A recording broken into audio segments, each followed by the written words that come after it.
ನನ್ನ ಸೇವಾ ಕಾರ್ಯಕ್ಕೆ ದಿವ್ಯ ಪಥ ಎಂದು ಭಾವಿಸಿರುವಂತಹ ಸನ್ಮಾನ್ಯ ಮುಖ್ಯಮಂತ್ರಿಗಳಾಗಿರುವಂತಹ ಸಿದ್ದರಾಮಯ್ಯನವರಿಗೆ ಲಿಂಗಾಯತ ಮಠಾಧಿಪತಿಗಳ ಒಕ್ಕೂಟದ ಪರವಾಗಿ ತಮ್ಮೆಲ್ಲರ ಪರವಾಗಿ ಜೋರು ಚಪ್ಪಾಳೆ ತಟ್ಟೋದ್ರ ಮೂಲಕ ವೇದಿಕೆಗೆ ಮಾಡಿಕೊಳ್ತಾ ಇದ್ದೇನೆ. ಸನ್ಮಾನ್ಯ ಮುಖ್ಯಮಂತ್ರಿಗಳವರು ವಿಶ್ವಗುರು ಬಸವಣ್ಣನವರ ತಮಗೆಲ್ಲ ಒಂದು ಶರಣು ಶರಣಾರ್ಥಿ ಸಲ್ಲಿಸಿದ್ದಾರೆ. ತಮಗೆಲ್ಲ ಶರಣು ಶರಣಾರ್ಥಿಯನ್ನು ಸಮರ್ಪಣೆ ಮಾಡ್ತಿದ್ದಾರೆ.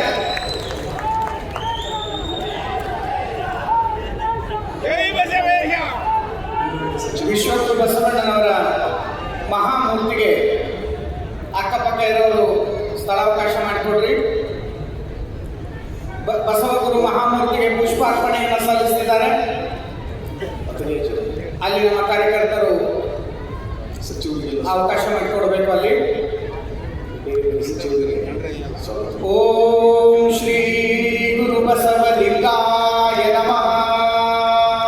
ಓಂ ಶ್ರೀ ಗುರು ಬಸವಲಿಂಗಾಯ ನಮಃ. ವಿಶ್ವಗುರು ಬಸವಣ್ಣನವರಿಗೆ, ವಿಶ್ವಗುರು ಬಸವಣ್ಣನವರಿಗೆ, ಬಸವ ಸಂಸ್ಕೃತಿ ಅಭಿಯಾನಕ್ಕೆ, ಬಸವ ಸಂಸ್ಕೃತಿ ಅಭಿಯಾನಕ್ಕೆ, ಬಸವಾದಿ ಶಿವಶರಣರಿಗೆ. ಮುಂದಿನವರೆಲ್ಲ ಸ್ಥಳಾವಕಾಶ ಮಾಡಿಕೊಡ್ರಿ. ಹಾಗೆಯೇ ಈ ಕಾರ್ಯಕ್ರಮದಲ್ಲಿ ಮುಖ್ಯ ಅತಿಥಿಗಳಾಗಿ ಪಾಲ್ಗೊಂಡಿರುವಂತಹ ಸನ್ಮಾನ್ಯ ಶ್ರೀ ಎಂ.ಬಿ. ಪಾಟೀಲ್ ಸಾಹೇಬರು ಕೂಡ ತಾವೆಲ್ಲರೂ ಜೋರಾದ ಚಪ್ಪಾಳೆಯನ್ನು ತಟ್ಟಿ ಅವರನ್ನ ಈ ಒಂದು ಮುಖ್ಯ ವೇದಿಕೆಗೆ ಬರಮಾಡಿಕೊಳ್ಳಬೇಕು. ಹಾಗೆಯೇ ಡಾಕ್ಟರ್ ಶರಣ್ ಪ್ರಕಾಶ್ ಪಾಟೀಲ್ ಸಾಹೇಬರು ಅವರು ಕೂಡ ಇದ್ದಾರೆ. ಜೋರಾಗಿ ಚಪ್ಪಾಳೆ ತಟ್ಟಿ ಅವರು ಕೂಡ ಮುಖ್ಯ ವೇದಿಕೆಗೆ ತಾವೆಲ್ಲ ಬರಮಾಡಿಕೊಳ್ಳಬೇಕು. ಸನ್ಮಾನ್ಯ ಮುನಿಯಪ್ಪನವರು ವೇದಿಕೆಗೆ ಆಗಮಿಸಿದ್ದಾರೆ. ಅವರು ಕೂಡ ಜೋರಿಗೆ ಚಪ್ಪಾಳೆಗೆ ತಟ್ಟೋದ್ರ ಮೂಲಕ ನಾವು ವೇದಿಕೆಗೆ ಆಹ್ವಾನ ಮಾಡಿಕೊಳ್ಳೋಣ. ಮುನಿಯಪ್ಪನವರು ಆಗಮಿಸಿದ್ದಾರೆ, ಸಚಿವರು. ಅವ್ರನ್ನೂ ಕೂಡ ನಾನು ವೇದಿಕೆಗೆ ಆಹ್ವಾನ ಮಾಡಿಕೊಳ್ತಾ ಇದ್ದೇನೆ. ಮುಖ್ಯಮಂತ್ರಿಗಳ ಕಾರ್ಯದರ್ಶಿಗಳಾಗಿರುವಂತಹ ನಜೀರ್ ಅಹಮದ್ ಅವರು ಕೂಡ ವೇದಿಕೆಯಲ್ಲಿದ್ದಾರೆ. ಚಪ್ಪಾಳೆಯೊಂದಿಗೆ ಅವರನ್ನು ಕೂಡ ನಾವು ಬರಮಾಡಿಕೊಳ್ಳಬೇಕು. B.R. ಪಾಟೀಲ್ ಅವರು ಆಗಮಿಸಿದ್ದಾರೆ. ಅವ್ರನ್ನೂ ಕೂಡ ವೇದಿಕೆಗೆ ಬರಮಾಡಿಕೊಳ್ತಾ ಇದ್ದೇನೆ. ಆದ್ಮೇಲೆ ಬಹುದೊಡ್ಡ ದಿವ್ಯ ಕ್ಷಣಕ್ಕೆ ನಾವು ಸಾಕ್ಷಿ ಆಗ್ತಾ ಇದ್ದೇವೆ. ಬಸವಾದಿ ಶಿವಶರಣರು ಕಂಡಿರುವಂತಹ ದಿವ್ಯ ಕನಸು ಆದರ್ಶಗಳು ಪುಣ್ಯವೇ ಹಣ್ಣಾದ ಕಾಲ, ಬೆಂಗಳೂರಿನ ಅರಮನೆ ಮೈದಾನದಲ್ಲಿ ನಡೆಯುವಂತಹ ಮಹಾ ಸುವರ್ಣದ ಕಾಲ, ಬಸವ ಸಂಸ್ಕೃತಿ ಅಭಿಯಾನದ ಕಾಲ. ಜೋರು ಚಪ್ಪಾಳೆ ತಟ್ಟಿ ಮುಖ್ಯಮಂತ್ರಿಗಳನ್ನು ಆಹ್ವಾನ ಮಾಡಿಕೊಳ್ಳೋಣ. ಕರುನಾಡಿನ ಸಾಂಸ್ಕೃತಿಕ ನಾಯಕ ಅಂತ ಘೋಷಿಸುವಂತಹ ನಮ್ಮ ಮಹಾ ಸೇವಾ ಕಾರ್ಯದ ಮಹಾಮೂರ್ತಿ ಸಿದ್ದರಾಮಯ್ಯನವರು ನಮ್ಮೊಟ್ಟಿಗಿದ್ದಾರೆ. ಎಸ್.ಎಂ. ಜಾಮದಾರ್ ಸರ್ ಅವರು ಕೊನೆಯ 2 ಮಾತುಗಳನ್ನು ಹೇಳಿ ಮುಗಿಸ್ತಾ ಇದ್ದಾರೆ.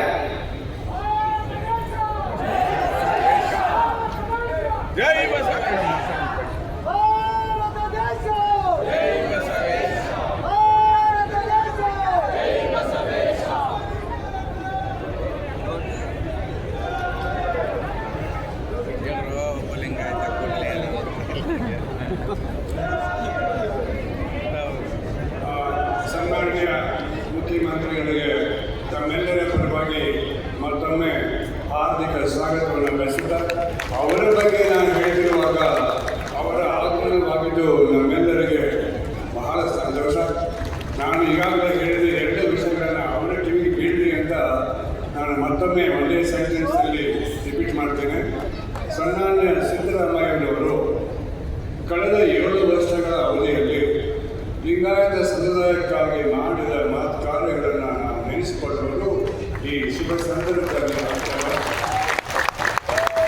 ಅದಕ್ಕಾಗಿ ನಾನು ಈಗಾಗಲೇ 2 ಮಾತನ್ನು ಹೇಳಿದ್ದೇನೆ. ಮೊದಲೇದು, ಮಹಿಳಾ ವಿಶ್ವವಿದ್ಯಾಲಯಕ್ಕೆ ಮಹಾಶಿವಶರಣೆ ಅಕ್ಕಮಾರಿ ಹೆಸರು ಇಟ್ಟಿದ್ದು ಮಾನ್ಯ ಸಿದ್ದರಾಮಯ್ಯ. ಅದಾದ ನಂತರ ಬಸವಣ್ಣನವರ ಭಾವಚಿತ್ರವನ್ನು ಎಲ್ಲ ಸರ್ಕಾರಿ ಕಚೇರಿಗಳಲ್ಲಿ ಹಾಕಬೇಕು ಅನ್ನೋ ಆದೇಶ ಕೊಟ್ಟವರು ಮಾನ್ಯ ಸಿದ್ದರಾಮಯ್ಯ. ಅದೇ ರೀತಿ ಶಿವಮೊಗ್ಗ ನಗರದಲ್ಲಿದ್ದಂಥ ಜಿಲ್ಲಾ ಕಾರ್ಮಿಕರನ್ನು ಖಾಲಿ ಮಾಡಿಸಿ ಊರು ಹೊರಗಡೆ ಶಿಫ್ಟ್ ಮಾಡಿದಾಗ ಅಲ್ಲಿದ್ದ ಒಟ್ಟು ಒಂದು 60-70 ಎಕರೆ ಜಮೀನಿನಲ್ಲಿ ಉದ್ಯಾನವನ್ನು ನಿರ್ಮಿಸಿ ಆ ಉದ್ಯಾನಕ್ಕೆ ಅಲ್ಲಮಪ್ರಭು ಉದ್ಯಾನ ಹೆಸರಿಟ್ಟವರು. ಅದೇ ರೀತಿ ಎಲ್ಲದಕ್ಕೂ ಮಹತ್ವದ ಒಂದು ನಿರ್ಣಯವನ್ನು ತೆಗೆದುಕೊಂಡು ಅದು ಐತಿಹಾಸಿಕ ನಿರ್ಣಯ ನಿಮ್ಮೆಲ್ಲರಿಗೂ ಗೊತ್ತಿದೆ.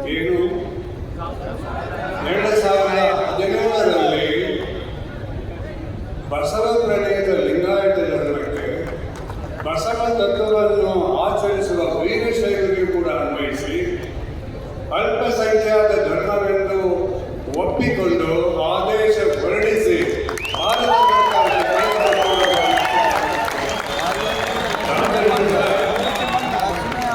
ಮುಂದೆ ಅನುಭವ ಮಂಟಪವನ್ನು ಮತ್ತೆ ಪುನರ್ ನಿರ್ಮಾಣ ಮಾಡಬೇಕೆಂದು ಮಹದಾಸೆಯಿಂದ ಮಾನ್ಯ ಗುರುಪ್ರಸಾದರವರ ಅಧ್ಯಕ್ಷತೆಯಲ್ಲಿ ಒಂದು ವಿಶೇಷ ಕಮಿಟಿಯನ್ನು ಮಾಡಿ ಅವರ ವರದಿಯನ್ನು ಪಡೆದು 740 ಕೋಟಿ ರೂಪಾಯಿಗಳ ಒಂದು ಮಹತ್ ಕಾರ್ಯಗಳನ್ನು ಮಾಡೋದಕ್ಕೆ ಅವರು ಅನುಮೋದನೆ ನೀಡಿದರು.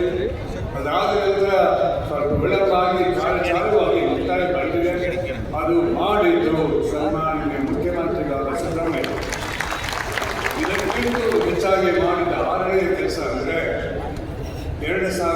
2023ರಲ್ಲಿ ಈ ಅಖಿಲ ಭಾರತ ವೀರಶೈವ ಮಹಾಸಭೆ ಮಾಡಿದಂಥ ಮತ್ತೆ ಒಕ್ಕೂಟದಿಂದ ಮಠಾಧಿಪತಿಗಳ ಒಕ್ಕೂಟದಿಂದ ಮಾಡಿದ ವಿನಂತಿಯನ್ನು ಏನಂದರೆ ಕರ್ನಾಟಕದ ಸಾಂಸ್ಕೃತಿಕ ಪುರುಷನನ್ನು ಬಸವಣ್ಣನವರನ್ನು ಘೋಷಣೆ ಮಾಡಬೇಕು ಅಂತ ಕೇಳಿಕೊಂಡಾಗ ಒಂದೇ ವರ್ಷದ ಹಿಂದೆ ಅವರು ಘೋಷಣೆ ಮಾಡಿ ಆಗಿದೆ. ಅದಕ್ಕೋಸ್ಕರವಾಗಿ ನಾವು ಅವರಿಗೆ ಅಭಿನಂದನೆ ಸಲ್ಲಿಸಲಿಕ್ಕೆ ಈ ಒಂದು ಬೃಹತ್ ಸಭೆಯನ್ನು ಕರೆದಿದ್ದೇವೆ. ಅವರಿಗಿಂತ ಈ ಸನ್ಮಾನವನ್ನು ಸ್ವೀಕರಿಸುವ ಅರ್ಹವಾದ ವ್ಯಕ್ತಿ ನಮಗೆ ಕಾಣಲಿಕ್ಕಿಲ್ಲ. ಆದ್ದರಿಂದ ಈ ಶುಭ ಸಂದರ್ಭದಲ್ಲಿ ನಾವು ನೀವೆಲ್ಲರೂ ಸೇರಿಕೊಂಡು ಪೂಜ್ಯ ಮಠಾಧೀಶರ ಹಸ್ತದಿಂದ ಅವರಿಗೆ ಸನ್ಮಾನ ಮಾಡಿ ಅವರು ಮಾಡಿದ ಮಹಾ ಉಪಕಾರಕ್ಕಾಗಿ ಅವರನ್ನು ಅಭಿನಂದಿಸಲು ಮುಂದಾಗೋಣ. ತಾವೆಲ್ಲರೂ ತರಣಿಸೋಣ.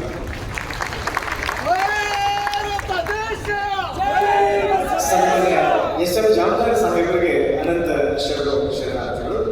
ಇದೀಗ ತಾನೇ ವೇದಿಕೆಗೆ ಆಗಮಿಸಿರುವಂತಹ ಕನ್ನಡ ನಾಡಿನ ಅತ್ಯಂತ ಅಪರೂಪದ ಮಹಿಳಾ ಸಚಿವರಾಗಿರುವಂತಹ ಶ್ರೀಮತಿ ಲಕ್ಷ್ಮೀ ಹೆಬ್ಬಾಳ್ಕರ್ ಅವರನ್ನ ತಾವೆಲ್ಲರೂ ಚಪ್ಪಾಳೆ ತಟ್ಟಿ ವೇದಿಕೆಗೆ. ಹಾಗೆಯೇ ಕಿತ್ತೂರಿನ ಶಾಸಕರಾಗಿರುವಂತಹ ಸನ್ಮಾನ್ಯ ಶ್ರೀ ಬಾಬಾ ಸಾಹೇಬ್ ಪಾಟೀಲ್ರನ್ನು ಕೂಡ ತಾವೆಲ್ಲರೂ ಚಪ್ಪಾಳೆ ತಟ್ಟಿ ವೇದಿಕೆಗೆ ಮಾಡಿಕೊಳ್ಳಬೇಕು. ಬೆಂಗಳೂರಿನ ಶ್ರೀಮತಿ ಗಂಗಾಂಬಿಕೆ ಮಲ್ಲಿಕಾರ್ಜುನ್ ಮಾಜಿ ಮಹಾಪೌರರು ಅಪರೂಪವಾದ ಸೇವೆಯನ್ನು ಸಲ್ಲಿಸ್ತಾ ಇರುವಂತಹ ಮಾತೋಶ್ರೀ ಅವರಿಗೆ ಚಪ್ಪಾಳೆ ತಟ್ಟಿ ವೇದಿಕೆಗೆ ಮಾಡಿಕೊಳ್ಳಬೇಕು. ಹಾಗೆಯೇ BS ಪುಟ್ಟರಾಜ್ ಮಾಜಿ ಉಪಮಹಾಪೌರರು ಅವರು ಕೂಡ ವೇದಿಕೆಯಲ್ಲಿದ್ದಾರೆ. ಚಪ್ಪಾಳೆಯೊಂದಿಗೆ ಅವರಿಗೆ ಸ್ವಾಗತಿಸಬೇಕು. ಅಪರೂಪದ ಉದ್ಯಮಿಗಳಾಗಿರುವಂತಹ ಸನ್ಮಾನ್ಯ ಶ್ರೀ ಅಶೋಕ್ ಖೇಡಿ ಅವರು ಮಾಜಿ ಶಾಸಕರಾಗಿ ಸೇವೆ ಸಲ್ಲಿಸಿರುವಂತವರು ಅವರು ವೇದಿಕೆಯಲ್ಲಿದ್ದಾರೆ. ಅವರನ್ನು ಕೂಡ ಚಪ್ಪಾಳೆಯೊಂದಿಗೆ ವೇದಿಕೆಗೆ ಸ್ವಾಗತಿಸಿಕೊಳ್ಳಬೇಕು. ಮಾಜಿ IAS ಅಧಿಕಾರಿಗಳಾಗಿ ಶರಣ ಚಿಂತಕರಾಗಿರುವಂತಹ ಶ್ರೀ ಸೋಮಶೇಖರ್ ಸಾಹೇಬರು ವೇದಿಕೆಯಲ್ಲಿದ್ದಾರೆ. ಚಪ್ಪಾಳೆಯೊಂದಿಗೆ ಅವರನ್ನು ಕೂಡ ವೇದಿಕೆಗೆ ತಾವೆಲ್ಲ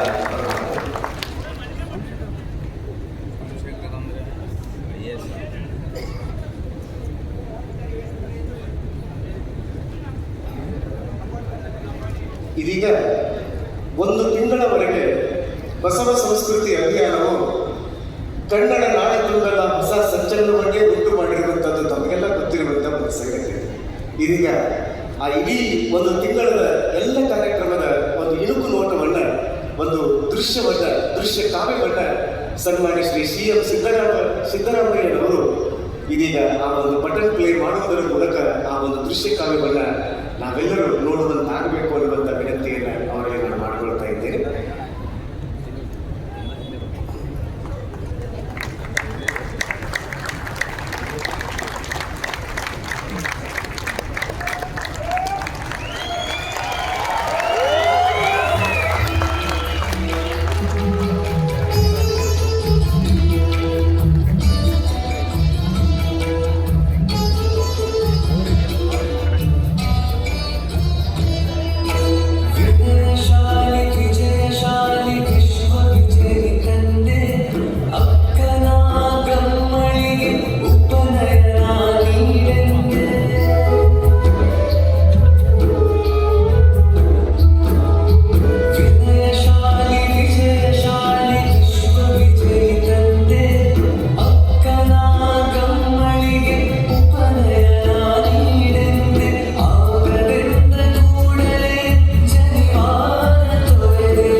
ಅಭಿಯಾನ ಪ್ರಾರಂಭವಾದ 1 ತಿಂಗಳ ಅವಧಿಯಲ್ಲಿ ತಾವೆಲ್ಲರೂ ಭಾಗವಹಿಸಿದ್ದೀರಿ.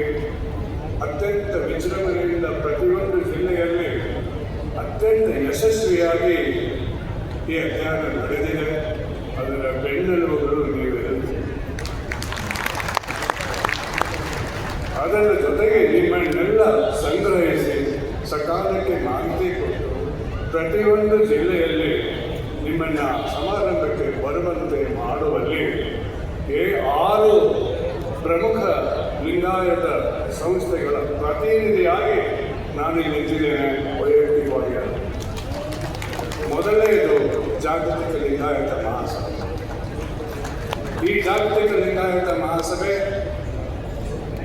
ಇದಕ್ಕೆ ನಮ್ಮ ಪೂಜ್ಯ ಸ್ವಾಮಿಹಳ್ಳಿ ಶ್ರೀಗಳು ಕಳೆದ ಡಿಸೆಂಬರ್ ತಿಂಗಳಲ್ಲಿ ಒಂದು ಸೂಚನೆಯನ್ನು ನೀಡಿದರು.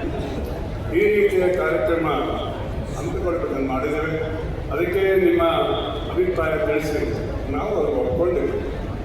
ಅಂದಿನಿಂದ ಡಿಸೆಂಬರ್ ಕಳೆದ ವರ್ಷದಿಂದ ಇಲ್ಲಿಯವರೆಗೆ ನಿರಂತರವಾದ ಯೋಜನೆಯನ್ನು ಮಾಡಿ ಪ್ರತಿ ಜಿಲ್ಲೆಯಲ್ಲಿ ಸಂಘಟನೆಯನ್ನು ಮಾಡಿ ಕೇವಲ ಜಾಗತಿಕ ಲಿಂಗಾಯತ ಮಹಾಸಭೆ ಅಷ್ಟೇ ಅಲ್ಲ, ಎಲ್ಲ ಬಸವಪರ ಲಿಂಗಾಯತ ಸಂಘಟನೆಗಳನ್ನು ಜಿಲ್ಲಾ ಮಟ್ಟದಲ್ಲಿ ಕ್ರೋಢೀಕರಿಸಿ ಅವರಿಗೆಲ್ಲರ ಮನವೊಲಿಸಿ ಇದರಲ್ಲಿ ಭಾಗವಹಿಸುವಂತೆ ಮಾಡುವಲ್ಲಿ ತನು ಮನ ಧನಗಳಿಂದ ಸೇವೆ ಸಲ್ಲಿಸಿದ ಜಾಗತಿಕ ಲಿಂಗಾಯತ ಮಹಾಸಭೆಯ 30 ಜಿಲ್ಲೆಯ ಎಲ್ಲ ಅಧ್ಯಕ್ಷರುಗಳಿಗೆ, ಪದಾಧಿಕಾರಿಗಳಿಗೆ, ಸಮಸ್ತ ಸದಸ್ಯರಿಗೆ ನಾವು ಚಿರಋಣಿಯಾಗಿದ್ದೇವೆ.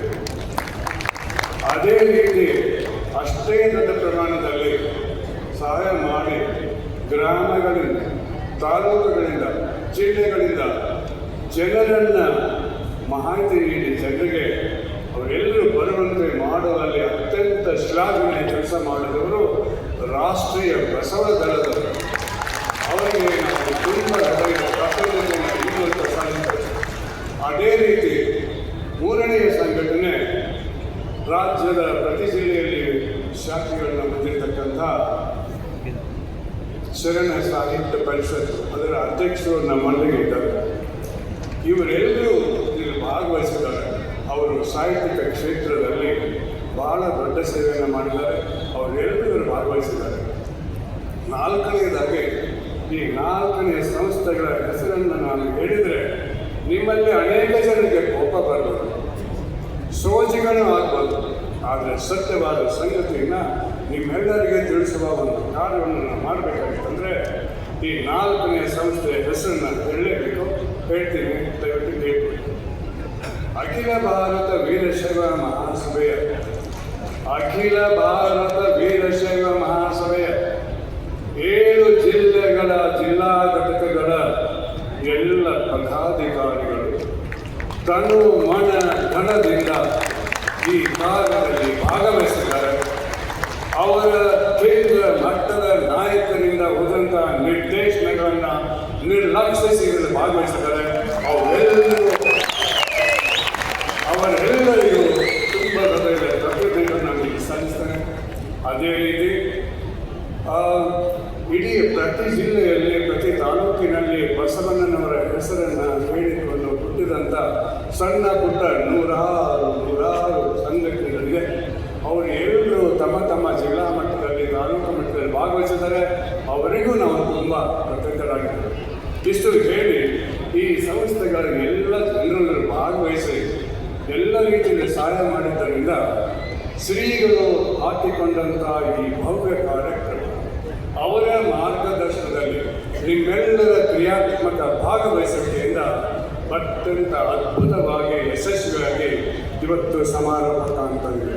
ಅದೆಲ್ಲರಿಗೂ ನಮ್ಮೆಲ್ಲರಿಗೂ ಈ ಮೂಲಕ ಕೃತಜ್ಞತೆಗಳನ್ನು ಸಲ್ಲಿಸಬಯಸ್ತೇವೆ. ಜೊತೆಗೆ ಇಷ್ಟು ಹೇಳಿದರೆ ಸಾಕು. 2ನೇ ಮಾತು ಮುಂದೆ ಹೇಳ್ತೇನೆ. ಈ ಅಭಿಯಾನ ನಡೆಸಿದವರು ಸಮಸ್ತ ಬಸವಪರ ವಿರಕ್ತ ಮಠಗಳ ಮಠಾಧಿಪತಿ. ಇದೊಂದು ಐತಿಹಾಸಿಕ ಸಮಾರಂಭ. ಯಾವುದೇ ಐತಿಹಾಸಿಕ ಕೆಲವು ಫ್ಯಾಕ್ಟ್ಸ್ಗಳನ್ನು ಮುಂದಿಡ್ತೇನೆ, ಐತಿಹಾಸಿಕ ಸತ್ಯವನ್ನು ಮುಂದೆ ಇಡ್ತೇನೆ. ನಿಮ್ಮೆಲ್ಲರಿಗೂ ಗೊತ್ತಿದೆ, ಪ್ರತಿಯೊಬ್ಬ ಲಿಂಗಾಯತನಿಗೆ ಗೊತ್ತಿದೆ. ಏನು ಗೊತ್ತಿದೆ? ಬಸವ ಧರ್ಮ ಅಥವಾ ವಚನ ಧರ್ಮ ಅಥವಾ ಶರಣ ಧರ್ಮ, ಅದರ ಶಾರ್ಟ್ ಫಾರ್ಮ್ ಲಿಂಗಾಯತ. ಹುಟ್ಟಿದ್ದು ಬಸವಣ್ಣನವರ ಕಾಲದಲ್ಲಿ, ಬಸವಣ್ಣನವರಿಂದ ಶರಣರಿಂದ 12ನೇ ಶತಮಾನದಲ್ಲಿ. 900 ವರ್ಷಗಳು ಮುಕ್ತಾಯವಾಗ್ತಾ ಬಂದಿದೆ.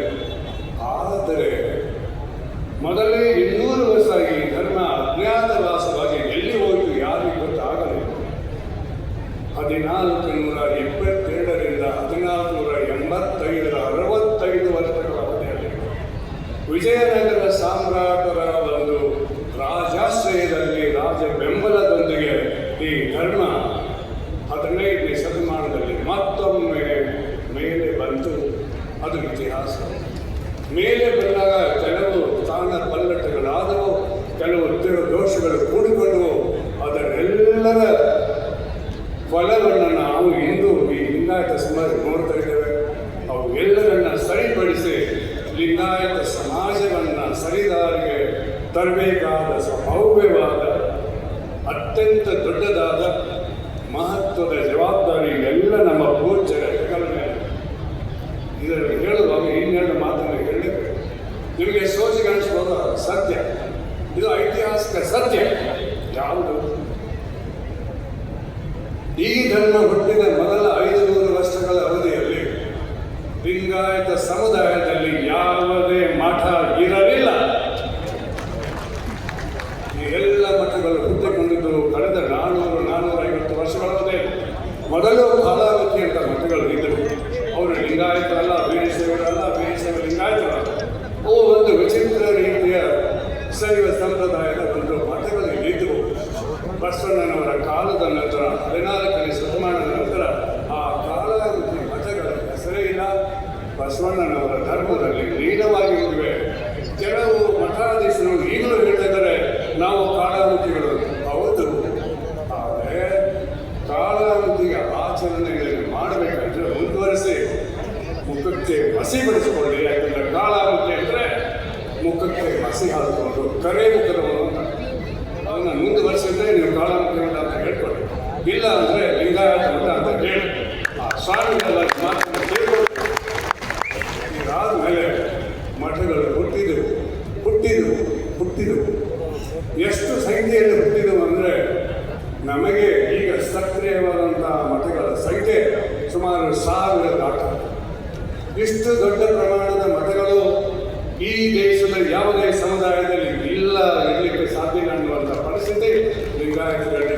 ಇಷ್ಟು ದೊಡ್ಡ ಪ್ರಮಾಣದಲ್ಲಿ ಲಿಂಗಾಯತ ಮಠಗಳಿದೆ. ನಿಮಗೆ ಗೊತ್ತಿದೆ ಅದರ ಬಗ್ಗೆ ಮಾತಾಡಬೇಕು. ಈ ಮಠಗಳು ಹುಟ್ಟಿದ 400 ವರ್ಷಗಳಲ್ಲಿ ಆವತ್ತಿನಿಂದ ಇವತ್ತು ಮಠಗಳು ಕೆಲಸ ಮಾಡ್ತೇವೆ, ಇತ್ತೀಚೆಗೆ ಹೊತ್ಕೊಂಡಿವೆ, ಕೆಲವು ನಾಶವಾಗಿ ಹೋಗಿವೆ. ಆದರೆ ಇಷ್ಟೊಂದು ದೊಡ್ಡ ಪ್ರಮಾಣದಲ್ಲಿ ಇದ್ದಂಥ ಈ ಮಠಗಳು ಇದ್ರೂ ಕೂಡ ಚಾತುರ್ಯ ವರ್ಣ ವ್ಯವಸ್ಥೆಯ ವಿರುದ್ಧವಾಗಿ ಜಾತಿಯ ನಾಶಕ್ಕಾಗಿ ಹುಟ್ಟಿದ ಈ ಧರ್ಮದಲ್ಲಿ ಇವತ್ತು 104 ಜಾತಿಗಳು ಹೇಗೆ ಹುಟ್ಟಿಕೊಂಡವೋ ಸ್ವಲ್ಪ ವಿಚಾರ ಮಾಡಿ ನಾನು ಉತ್ತರ ಹೇಳೋದಿಲ್ಲ. ಪ್ರಶ್ನೆ ಕೇಳಿದ್ರೆ ಉತ್ತರ ವಿಚಾರ ಮಾಡಲಿಕ್ಕೆ ಹೇಳ್ತೀನಿ. ಯಾವಾಗ ಹುಟ್ಟಿಕೊಂಡವು ಈ ಜಾತಿಗಳೆಲ್ಲ? ಯಾಕೆ ಹುಟ್ಟಿಕೊಂಡವು? ಈ 3 ಪ್ರಶ್ನೆಗಳಿಗೆ ನಿಮ್ಮಲ್ಲಿ ಪ್ರತಿಯೊಬ್ಬರು ವಿಚಾರ ಮಾಡಿ ಪ್ರಶ್ನೆಗಳಿಗೆ ಉತ್ತರ ನೀವೇ ಕಂಡುಕೊಳ್ಳಿ. ನಾನು ಹೇಳೋದಿಲ್ಲ, ಆದರೆ ಹೆಚ್ಚಿನ ಬಹಿರಂಗ ಚರ್ಚೆಗಳನ್ನು ಹೋಗೋದಿಲ್ಲ. ಇಲ್ಲಿ ಸೇರಿದ ಮಠಾಧಿಪತಿಗಳು ಸುಮಾರು 350ಕ್ಕೂ ಹೆಚ್ಚಿದ್ದಾರೆ. ಈಗ 400 ಬರ್ತಾ ಇದೆ. ಇಲ್ಲಿ ಹೊರಗಡೆ ಸೇರಲಾದಂಥ ಮಠಗಳು ಇನ್ನೂ ಒಂದು 300 ವಿರಕ್ತ ಮಠಗಳು ಇದೆ. ಯಾಕೆ ಸೇರಿಲ್ಲ ಅವರೆಲ್ಲ? ಯಾಕೆ ಹಿಂದೆ ಮುಂದೆ ನೋಡ್ತಾ ಇದ್ದಾರೆ? ವಿರಕ್ತ ಮಠಗಳ ಪೀಠಾಧಿಪತಿಗಳಾಗಿ ಈ ಒಕ್ಕೂಟವನ್ನ ಸೇರಲಿಕ್ಕೆ ಇವರು ಏನು ಯಾಕೆ ಇದು ನೋಡ್ತಾ ಇದ್ದಾರೆ? ಆ ಮಾತನ್ನು ನಾವು ವಿಚಾರ ಮಾಡಿ ಹೇಳಕ್ಕೆ ಹೋಗುದು. ಆದ್ದರಿಂದ ಅಂತಹ ಒಂದು ಮಠಗಳ ಒಕ್ಕೂಟ ಇದು ಆಗಬೇಕು. ಅದು ಆಗಿದೆ. ಈ ಒಕ್ಕೂಟದ ಮೇಲೆ ಅತ್ಯಂತ ಮಹತ್ವದ ಜವಾಬ್ದಾರಿ ಇದೆ. ಈ ಜವಾಬ್ದಾರಿಯನ್ನು ಅರಿತು ಬಿಟ್ಟು 3 ವರ್ಷಗಳ ಹಿಂದೆ ಮಠಾಧೀಶರ ಒಕ್ಕೂಟ ಅಸ್ತಿತ್ವದಲ್ಲಿ ಬಂದಿದೆ. ಇದು ಅತ್ಯಂತ ಐತಿಹಾಸಿಕವಾದ ಘಟನೆ. ಈ ಐತಿಹಾಸಿಕ ಘಟನೆ, ಸಂಘಟನೆ, ಒಕ್ಕೂಟ ಮುಂದುವರಿದರೆ ಮಾತ್ರ ಬಸವ ತತ್ವದ ಪ್ರಚಾರವಾದೀತು. ಬಸವ ಸಂಸ್ಕೃತಿಯ ಪ್ರಚಾರವಾಗಿ ಅಂಥ ಒಂದು ಮಹತ್ತರ ಗುರಿಯನ್ನು ಇಟ್ಕೊಂಡು ಈ ಒಕ್ಕೂಟ ಅಸ್ತಿತ್ವದಲ್ಲಿ ಬಂದು ಅವರು ಕಳೆದ 4 ವರ್ಷಗಳಂತ ಪ್ರಥಮವಾಗಿ ಹಮ್ಮಿಕೊಂಡಂಥ ಅತಿ ದೊಡ್ಡ ಕಾರ್ಯಕ್ರಮ ಇದು. ನೀವು ಅದಕ್ಕೆ ಸಾಕ್ಷಿಗಳಾಗಿದ್ದೀರಿ. ಇದು ಮುಂದುವರಿಬೇಕಾಗಿತ್ತಂದರೆ ಇಲ್ಲಿ ಅವರೆಲ್ಲ ಪ್ರತಿಜ್ಞೆ ಮಾಡಿದ್ದಾರೆ, ಬಸವ ನಿಷ್ಠೆಯನ್ನು ಪ್ರತಿಜ್ಞೆ ಮಾಡಿದ್ದಾರೆ. ಅದರ ಬಗ್ಗೆ ನಾನು ಯಾರು ಹೇಳಕ್ಕೆ ಹೋಗಿಲ್ಲ. ಆದರೆ ಈ ಸಂಸ್ಥೆ ಬರೀ ಮುಂದುವರಿಬೇಕು, ಒಕ್ಕೂಟ ದೊಡ್ಡದಾಗಬೇಕು, ವಿರಕ್ತ ಮಠಗಳ ಎಲ್ಲ ಮಠಾಧೀಶರು ಹೊರಗುಳಿದವರಿಗೆ ಸದಸ್ಯರಾಗಬೇಕು. ಅವಾಗ ಮಾತ್ರ ಬಸವ ಪ್ರಜ್ಞೆ ಜಾಗೃತವಾಗಬಹುದು. ಅವಾಗ ಮಾತ್ರ ಈ ವಿರಕ್ತ ಮಠಗಳು ಮಾಡುವ ಕಾರ್ಯ ಸಾರ್ಥಕವಾಗಬೇಕು. ಈಗ ಪ್ರಾರಂಭವಾಗಿದೆ. ಇದು ಪ್ರಾರಂಭ ಮಾತ್ರ, ಇದು ಸಮಾರಂಭ. ಈ ಸಮಾರಂಭ ಕೇವಲ 30 ದಿವಸಗಳ ಕಾರ್ಯಕ್ರಮವಾಗಿ ಮಾತ್ರ. ಯಾಕೆ ಹೇಳ್ತೀನಂದರೆ 300 ವರ್ಷಗಳಿಂದ ಹಾದಿ ಬಿಟ್ಟಂಥ ಲಿಂಗಾಯತ ಸಂಸ್ಕೃತಿ, ಬಸವ ಸಂಸ್ಕೃತಿಯನ್ನು ಸರಿದಾರಿಗೆ ತರ್ತಕ್ಕಂಥ ಅತ್ಯಂತ ಗಂಭೀರ ಮಹತ್ವದ ಜವಾಬ್ದಾರಿ ಈ ಸಮಸ್ತ ಮಠಗಳ ಮೇಲಿದೆ. ಅದನ್ನು ಅವರು ನಡೆಸಿಕೊಡ್ತಾರೆ ಅನ್ನೋ ಭರವಸೆ ನಮಗಿದೆ. ನಾವೆಲ್ಲರೂ ಇದೇ ರೀತಿಯಲ್ಲಿ ಅವರ ಬೆಂಬಲಕ್ಕೆ ನಿಲ್ಲೋಣ, ಹಿಂದೆ ನಿಲ್ಲೋಣ, ಸಮಾಜವನ್ನು ಕಟ್ಟೋಣ ಅನ್ನೋ ಮಾತನ್ನು ಹೇಳಿ ಅದರ ಬಗ್ಗೆ ಮುಗಿಸ್ತೇನೆ. ಕೊನೆಯದಾಗಿ ಇವತ್ತು ನಾವೆಲ್ಲರೂ ಸೇರಿ ಮಠಾಧೀಶರ ಒಕ್ಕೂಟದ ವತಿಯಿಂದ ಅಭಿನಂದನೆ ಸಲ್ಲಿಸ್ತಕ್ಕಂಥದ್ದು, ಗೌರವಿಸ್ತಕ್ಕಂಥ ವ್ಯಕ್ತಿಯ ಬಗ್ಗೆ ನಾನು 4 ಮಾತುಗಳನ್ನು ಹೇಳಬಹುದರೆ ಕರ್ತವ್ಯ ಚ್ಯುತಿಯಾಗಿದೆ. ಅದರ ಬಗ್ಗೆ ಸನ್ಮಾನ್ಯ ಸಿದ್ದರಾಮಯ್ಯನವರ ಬಗ್ಗೆ ನಾನು ಕೆಲವು ಮಾತುಗಳನ್ನು ಸಾರ್ವಜನಿಕವಾಗಿ ಹಂಚ್ಕೊಂಡು ಬಯಸ್ತೇನೆ. ನೀವು ಯಾರು ನಾನು ಚಮಚಾಗಿರಿ ಮಾಡ್ತಾ ಇದ್ದೀನಿ, ಅತಿಶಕ್ತಿ ಮಾಡ್ತಾ ಇದ್ದೀನಿ, ರಾಜಕೀಯವಾಗಿ ಲಾಭ ಪಡ್ಕೊಳ್ಳೋಕೆ ಮಾಡ್ತಿದ್ದೀನಿ, ಅದು ಯಾವ ಸಂದೇಹ ಇಲ್ಲ. 35 ವರ್ಷಗಳ ನನ್ನ ಸಾರ್ವಜನಿಕ ಜೀವನದಲ್ಲಿ ಯಾವುದೇ ರಾಜಕಾರಣಿಗಳಿಂದ ಯಾವುದೇ ಸಾಧನೆ ಕೇಳಿಲ್ಲ. ರಿಟೈರ್ ಆಗಿದ್ದಾರೆ 12 ವರ್ಷದಲ್ಲಿ ಈ ಕೇಳುವ ಅಗತ್ಯವೇ ನನಗೆ. ಆದರೆ ಸತ್ಯವನ್ನು ಪ್ರತಿಪಾದಿಸುವ, ಸಾರ್ವಜನಿಕರ ಮುಂದೆ ಇಡುವ ಕರ್ತವ್ಯ ನನ್ನದು. ಅದರ ಬಗ್ಗೆ 4 ಮಾತುಗಳನ್ನು ಹೇಳ್ತೇನೆ, ದಯವಿಟ್ಟು ಹೇಳಿ. ಯಾಕೆಂದರೆ ಯಾರನ್ನು ನಾವು ಇವತ್ತು ಗೌರವಿಸ್ತಾ ಇದ್ದೇವೆ, ಆ ಗೌರವಕ್ಕೆ ಅವರು ಎಷ್ಟು ದೊಡ್ಡ ಪ್ರಮಾಣದಲ್ಲಿ ಅರ್ಹರಾಗಿದ್ದಾರೆ ಅನ್ನೋದನ್ನು ಮುಚ್ಚಿ ಬಿಡಲಿಕ್ಕಂದರೆ ಇದು ಕೇವಲ ವಾಸ್ತವಿಕವನ್ನು ಕಾರಣ ಆಗುವುದು. ಮೊದಲೇ ಇಡೀ ರಾಜ್ಯದ ಪ್ರಥಮ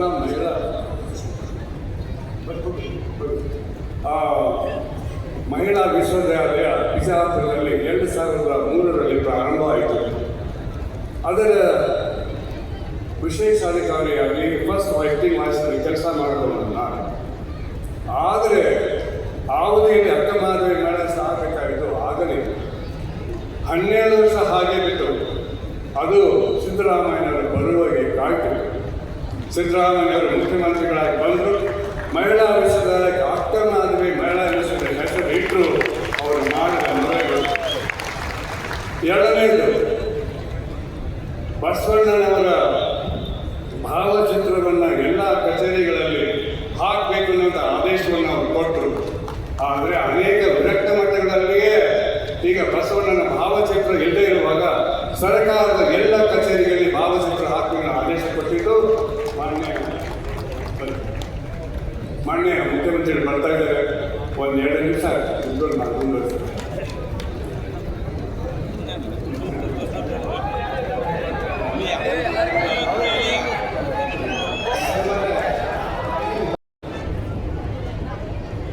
ಇಲ್ಲಿ ನೆರೆದಿರ್ತಕ್ಕಂಥ ಎಲ್ಲ ಆತ್ಮೀಯರೇ, ಸುದ್ದಿ ಮಾಧ್ಯಮದ, ಚಿತ್ರ ಮಾಧ್ಯಮದ ಗೆಳೆಯರು,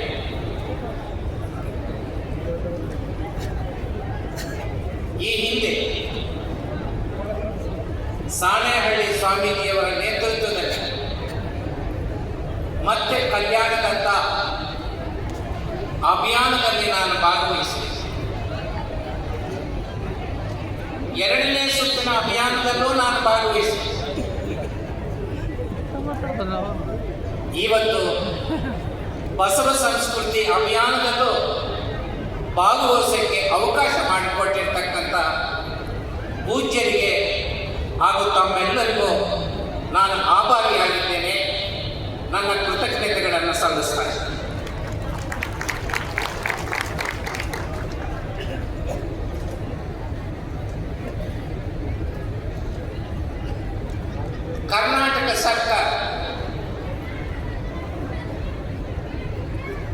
ನನ್ನ ಅಧ್ಯಕ್ಷತೆಯಲ್ಲಿ ನೀಡಿರ್ತಕ್ಕಂಥ ಆಯೋಗದ ವರದಿಯನ್ನು ಒಪ್ಪಿ ಕೇಂದ್ರ ಸರ್ಕಾರಕ್ಕೆ ಶಿಫಾರಸು ಮಾಡಿ ಯಾವುದೇ ಸಕಾರಣ ನೀಡದೆ ಕೇಂದ್ರ ಸರ್ಕಾರ ರಾಜ್ಯ ಸರ್ಕಾರದ ಶಿಫಾರಸನ್ನು ಹಿಂದಿರಿಸಿ ಸ್ಪಷ್ಟನೆಯನ್ನು ನೀಡಿ ವಿವರಣೆಯನ್ನು ನೀಡಿ ರಾಜ್ಯ ಸರ್ಕಾರ ಕೇಂದ್ರ ಸರ್ಕಾರಕ್ಕೆ ಮತ್ತೊಂದು ಸಲ ಮಂಡಿಸಬೇಕು, ಲಿಂಗಾಯತ ಧರ್ಮನ ಧಾರ್ಮಿಕ ಅಲ್ಪಸಂಖ್ಯಾತರು ಎಂದು ಘೋಷಿಸಬೇಕು ಅಂತ ಮನವಿ ಮಾಡಬೇಕು ಅಂತೇಳಿ ನಾನು ರಾಜ್ಯ ಸರ್ಕಾರದಲ್ಲಿ ಒತ್ತಾಯ ಮಾಡುತ್ತಿದ್ದೇನೆ. ಬಂಧುಗಳೇ, ಎಲ್ಲಿಯವರೆಗೂ ಲಿಂಗಾಯತ ಧರ್ಮಕ್ಕೆ ಧಾರ್ಮಿಕ ಅಲ್ಪಸಂಖ್ಯಾತರ ಮಾನ್ಯತೆ ಸಿಗೋದಿಲ್ಲ ಅಲ್ಲಿಯವರೆಗೂ ಹೋರಾಟ ಮುಂದುವರಿಬೇಕು.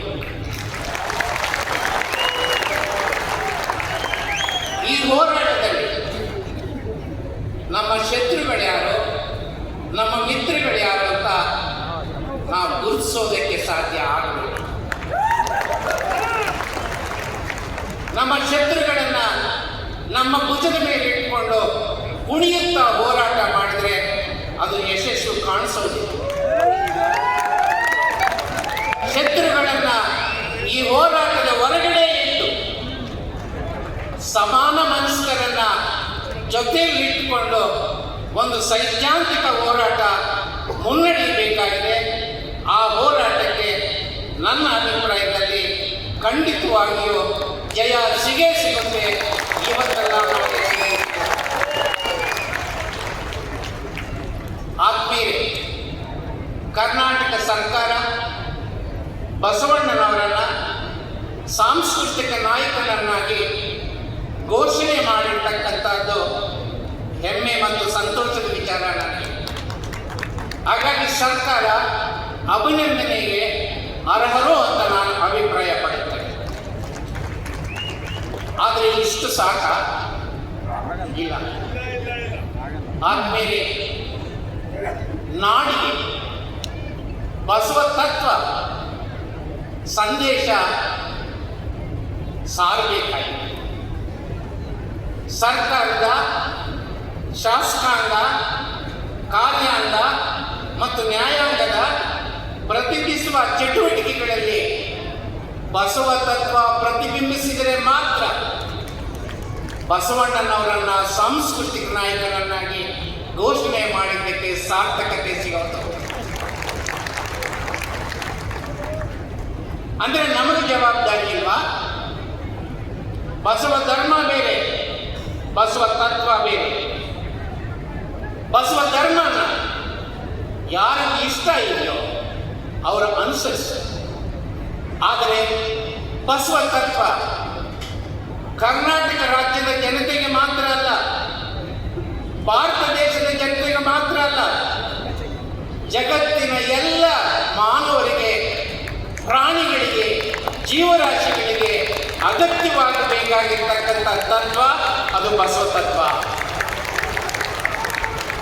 ಆ ಬಸವ ತತ್ವವನ್ನು ಅನುಷ್ಠಾನಗೊಳಿಸೋದಕ್ಕೆ, ಜನರಲ್ಲಿ ಅರಿವನ್ನು ಮೂಡಿಸೋದಕ್ಕೆ ನನ್ನ ಅನುಭವದಲ್ಲಿ ಇಷ್ಟೊಂದು ಮಹನೀಯರು, ಇಷ್ಟೊಂದು ಪೂಜ್ಯರು ಮಠದಿಂದ ಹೊರಗಡೆ ಬಂದರು, ಪೀಠದಿಂದ ಹೊರಗಡೆ ಬಂದರು, ಜನರ ಮಧ್ಯೆ ಹೋದರು, ಬೀದಿಯಲ್ಲಿ ನಡೆದಾಡಿದ್ರು, ಬಸವ ಸಂಸ್ಕೃತಿಯನ್ನು ಬೇಕಿದ್ರು.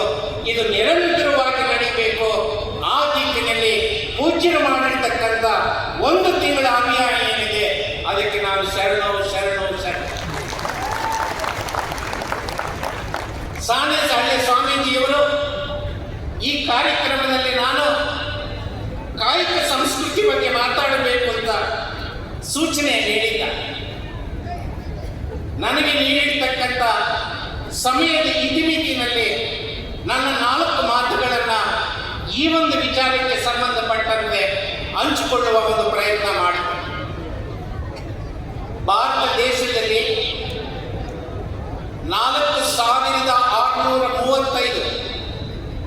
ಜಾತಿಗಳು ಉಪಜಾತಿಗಳಿವೆ. ಈ ಜಾತಿ ವ್ಯವಸ್ಥೆ ಮಹಿಳೆಯರು, ಶೂದ್ರರು, ಅಸ್ಪೃಶ್ಯರು, ದುಡಿಯುವ ಜನ ಇವರ ಶ್ರಮದಿಂದ ಉತ್ಪತ್ತಿಯಾಗುವ ಸಂಪತ್ತು ಉಳಿದ ಪರಾವಲಂಬಿಗಳು ಅನುಭವಿಸುತ್ತಿದ್ದಾರೆ. ಶ್ರಮಜೀವಿಗಳು ರಾತ್ರಿ ಹಗಲು ದುಡಿದರು 2 ಹೊತ್ತು ಊಟ ದಕ್ಕಿಸಿಕೊಳ್ಳುವುದಕ್ಕೆ ಸಾಧ್ಯವಾಗುತ್ತಿರಲಿಲ್ಲ.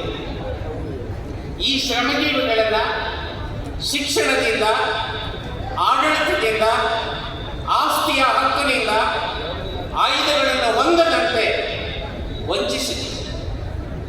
ಕಡು ಬಡತನ, ದಾರಿದ್ರ್ಯ, ಹಿಂಸೆ, ಶೋಷಣೆ, ದಬ್ಬಾಳಿಕೆ, ಸಾಮಾಜಿಕ ಅವಮಾನಕ್ಕೆ ಗುರಿಪಡಿಸಿತು. ಗುಲಾಮರಂತೆ ನಡೆಸಿಕೊಂಡರು. ಇಂತಹ ಕ್ರೂರ ವ್ಯವಸ್ಥೆಯ ವಿರುದ್ಧ, ಅಮಾನವೀಯ ಸ್ಥಿತಿಯ ವಿರುದ್ಧ ಎದ್ದ ಧ್ವನಿಯೇ ವಚನ ಚಳವಳಿ. ಈ ವಚನ ಚಳವಳಿಯಲ್ಲಿ ವಚನಕಾರರು ನೂರಾರು, ಸಾವಿರಾರು ವಚನಗಳನ್ನು ಶ್ರಮಜೀವಿಗಳ ಶ್ರಮಶಕ್ತಿಯ, ಶ್ರಮ ಸಂಸ್ಕೃತಿಯ ಬಗ್ಗೆ ಬರೆದಿದ್ದಾರೆ. ಆ ಎಲ್ಲ ವಚನಗಳನ್ನು ನಾನು ಓದೋದಕ್ಕೆ ಹೋಗೋದಿಲ್ಲ. ಆದರೆ ಎಲ್ಲ ವಚನಗಳ ಸಾರಾಂಶ ಏನಿದೆ ಅಂತಂದರೆ, ಜಗತ್ತಿನ ಹೆಚ್ಚಿನ ದಾರ್ಶನಿಕರು ಈ ಜನ್ಮದಲ್ಲಿ ಕಾಯಕ ಮಾಡಿದರೆ ಮುಂದಿನ ಜನ್ಮದಲ್ಲಿ ಕೈಲಾಸಕ್ಕೆ ಹೋಗುತ್ತಾರೆ ಎಂದು ಸಾರಿತು. ಆದರೆ ವಚನಕಾರರು ಕಾಯಕವೇ ಕೈಲಾಸವೆಂದು ಹೊಸ ತಾತ್ಪರ್ಯ ಬರೆದರು. ಪ್ರತಿಯೊಬ್ಬರು ದುಡಿದು ಸಂಪಾದನೆ ಮಾಡಿ ಬದುಕಬೇಕು. ಅವರು ಅಲ್ಲಿಗೆ ನಿಲ್ಲಿಲ್ಲ ಬಂಧುಗಳೇ. ದೇವರೂ ಸಹ ದುಡಿದು ತನ್ನ ಎಕ್ಸಿಸ್ಟೆನ್ಸ್ ರುಜುವಾತುಪಡಿಸಲೇ ಹೊರತು ದೇವರು ಕೂಡ ಕೂತು ತಿನ್ನುವಂಗಿಲ್ಲ ಅಂತೇಳಿ ವಚನಕಾರರು ಸಾರಿದರು. ಮಾಡುವಂಥ ಕಾಯಕ ಭಕ್ತಿ, ಸತ್ಯ, ಶುದ್ಧ ಮನಸ್ಸಿನಿಂದ ಮಾಡಬೇಕೆಂದರು. ಕಾಯಕ ಮಾಡುವಾಗ ದೇವರೇ ಬಂದರು ಹಿಂದು ಮುಂದೆ ನೋಡದೆ ತಮ್ಮ ಕಾಯಕವನ್ನು ಮುಂದುವರಿಸಬೇಕು ಎಂದರು. ಪೂಜೆಗಿಂತ ಕಾಯಕ ಶ್ರೇಷ್ಠವಾದದ್ದೆಂದು ಕಾಯಕವೇ ಪೂಜೆ ಎಂದು ಸಾರಿದರು. ಕಾಯಕದ ಮೇಲೂ ಕೀಳೆಂಬುದಿಲ್ಲ, ಚಿಕ್ಕದು ದೊಡ್ಡದೆಂಬುದಿಲ್ಲ, ಆ ಜಾತಿ ಈ ಜಾತಿ ಎಂಬುದಿಲ್ಲ. ಎಲ್ಲ ರೀತಿಯ ಕಾಯಕವು ಮಹತ್ವವಿದೆ ಎಂದು ವಚನಕಾರರು ಸಾರಿದ್ದಾರೆ. ಸಾಮೂಹಿಕ ದುಡಿಮೆಯಿಂದ ಸಂತೋಷವನ್ನು ಪಡೆಯಬಹುದೆಂದರು. ಸಾಮರ್ಥ್ಯಕ್ಕೆ ಅನುಗುಣವಾಗಿ ದುಡಿಯಬೇಕು. ದುಡಿಮೆಗೆ ಅಗತ್ಯವಾಗಿ ಪ್ರತಿಫಲವನ್ನು ಪಡೆಯಬೇಕು. ಹೆಚ್ಚಿನ ಪ್ರತಿಫಲಕ್ಕೆ ಆಸೆ ಪಡಬಾರದೆಂದು ವಚನಕಾರರು ಸಾರಿದರು. ನಿಮ್ಮ ಕಾಯಕದಿಂದ ಸಿಕ್ಕ ಪ್ರತಿಫಲವನ್ನು ನಿಮಗೆ ಅಗತ್ಯವಿಲ್ಲದಷ್ಟು ಬಳಸ್ಕೋಬೇಕು. ಉಳಿದಿದ್ದನ್ನು ದಾಸೋಹ ಮಾಡಬೇಕು. ದಾನವನ್ನು ಕಿತ್ತಾಕಿ ದಾಸೋಹ ಅಂತಕ್ಕಂಥ ಹೊಸ ತಾತ್ಪರ್ಯನ ಈ ಜಗತ್ತಿಗೆ ನೀಡಿದಂಥ ಶ್ರೇಷ್ಠರು ನಮ್ಮ ವಚನಕಾರ. ಬಹುಶಃ ಜಗತ್ತಿನ ಯಾವ ಧರ್ಮದಲ್ಲೂ, ಯಾವ ನಾಗರಿಕತೆಯಲ್ಲಿ, ಯಾವ ಸಂತರು ಕೂಡ ಇಂಥ ಮಹತ್ತರ ವಿಚಾರಗಳನ್ನು ಕಾಯಕಕ್ಕೆ, ಶ್ರಮಶಕ್ತಿಗೆ, ಶ್ರಮಿಕರ ಬಗ್ಗೆ ಹೇಳಿಲ್ಲ ಅಂತಕ್ಕಂಥದ್ದು ನನ್ನ ಅಭಿಪ್ರಾಯ. ಇದನ್ನು ಅರಿತೆ ನಮ್ಮ ಹಿರಿಯರು ನಮ್ಮ ಸಂವಿಧಾನದಲ್ಲಿ ಅನೇಕ ಅನುಚ್ಛೇದಗಳಲ್ಲಿ ಕಾಯಕಕ್ಕೆ ಸಂಬಂಧಪಟ್ಟಂಥ ವಿಚಾರಗಳನ್ನು ಅಳವಡಿಸಿದ್ದಾರೆ. ನಾನು ಒಂದೊಂದು ಅನುಚ್ಛೇದವನ್ನು ವಿವರಣೆ ಮಾಡಿ ನಿಮಗೆ 1 ಗಂಟೆ ನಮ್ಮ ಸಂವಿಧಾನದಲ್ಲಿ ಕಾಯಕಕ್ಕೆ, ಕಾರ್ಮಿಕರಿಗೆ, ಕಲ್ಯಾಣಕ್ಕೆ ಏನು ಮಹತ್ವ ಇದೆ ಅಂತ ಹೇಳ್ಬೋದು. ಆದರೆ ಈ ಸಂದರ್ಭದಲ್ಲಿ ಇಷ್ಟು ಮಾತ್ರ ಹೇಳಲಿಕ್ಕೆ ಇಷ್ಟಪಡ್ತೀನಿ. ನೂರಾರು ವರ್ಷಗಳಿಂದ ಮುಂದುವರಿಸಿಕೊಂಡು ಬಂದಿದ್ದ ಜಾತಿ ಪದ್ಧತಿಯನ್ನು ರದ್ದುಪಡಿಸಲಾಗಿದೆ. ಜೀತ ಕಾರ್ಮಿಕರನ್ನು ಮುಕ್ತಿಗೊಳಿಸಲಾಗಿದೆ. ಮಾನವನ ಮಾರಾಟ ನಿಷೇಧಿಸಲಾಗಿದೆ.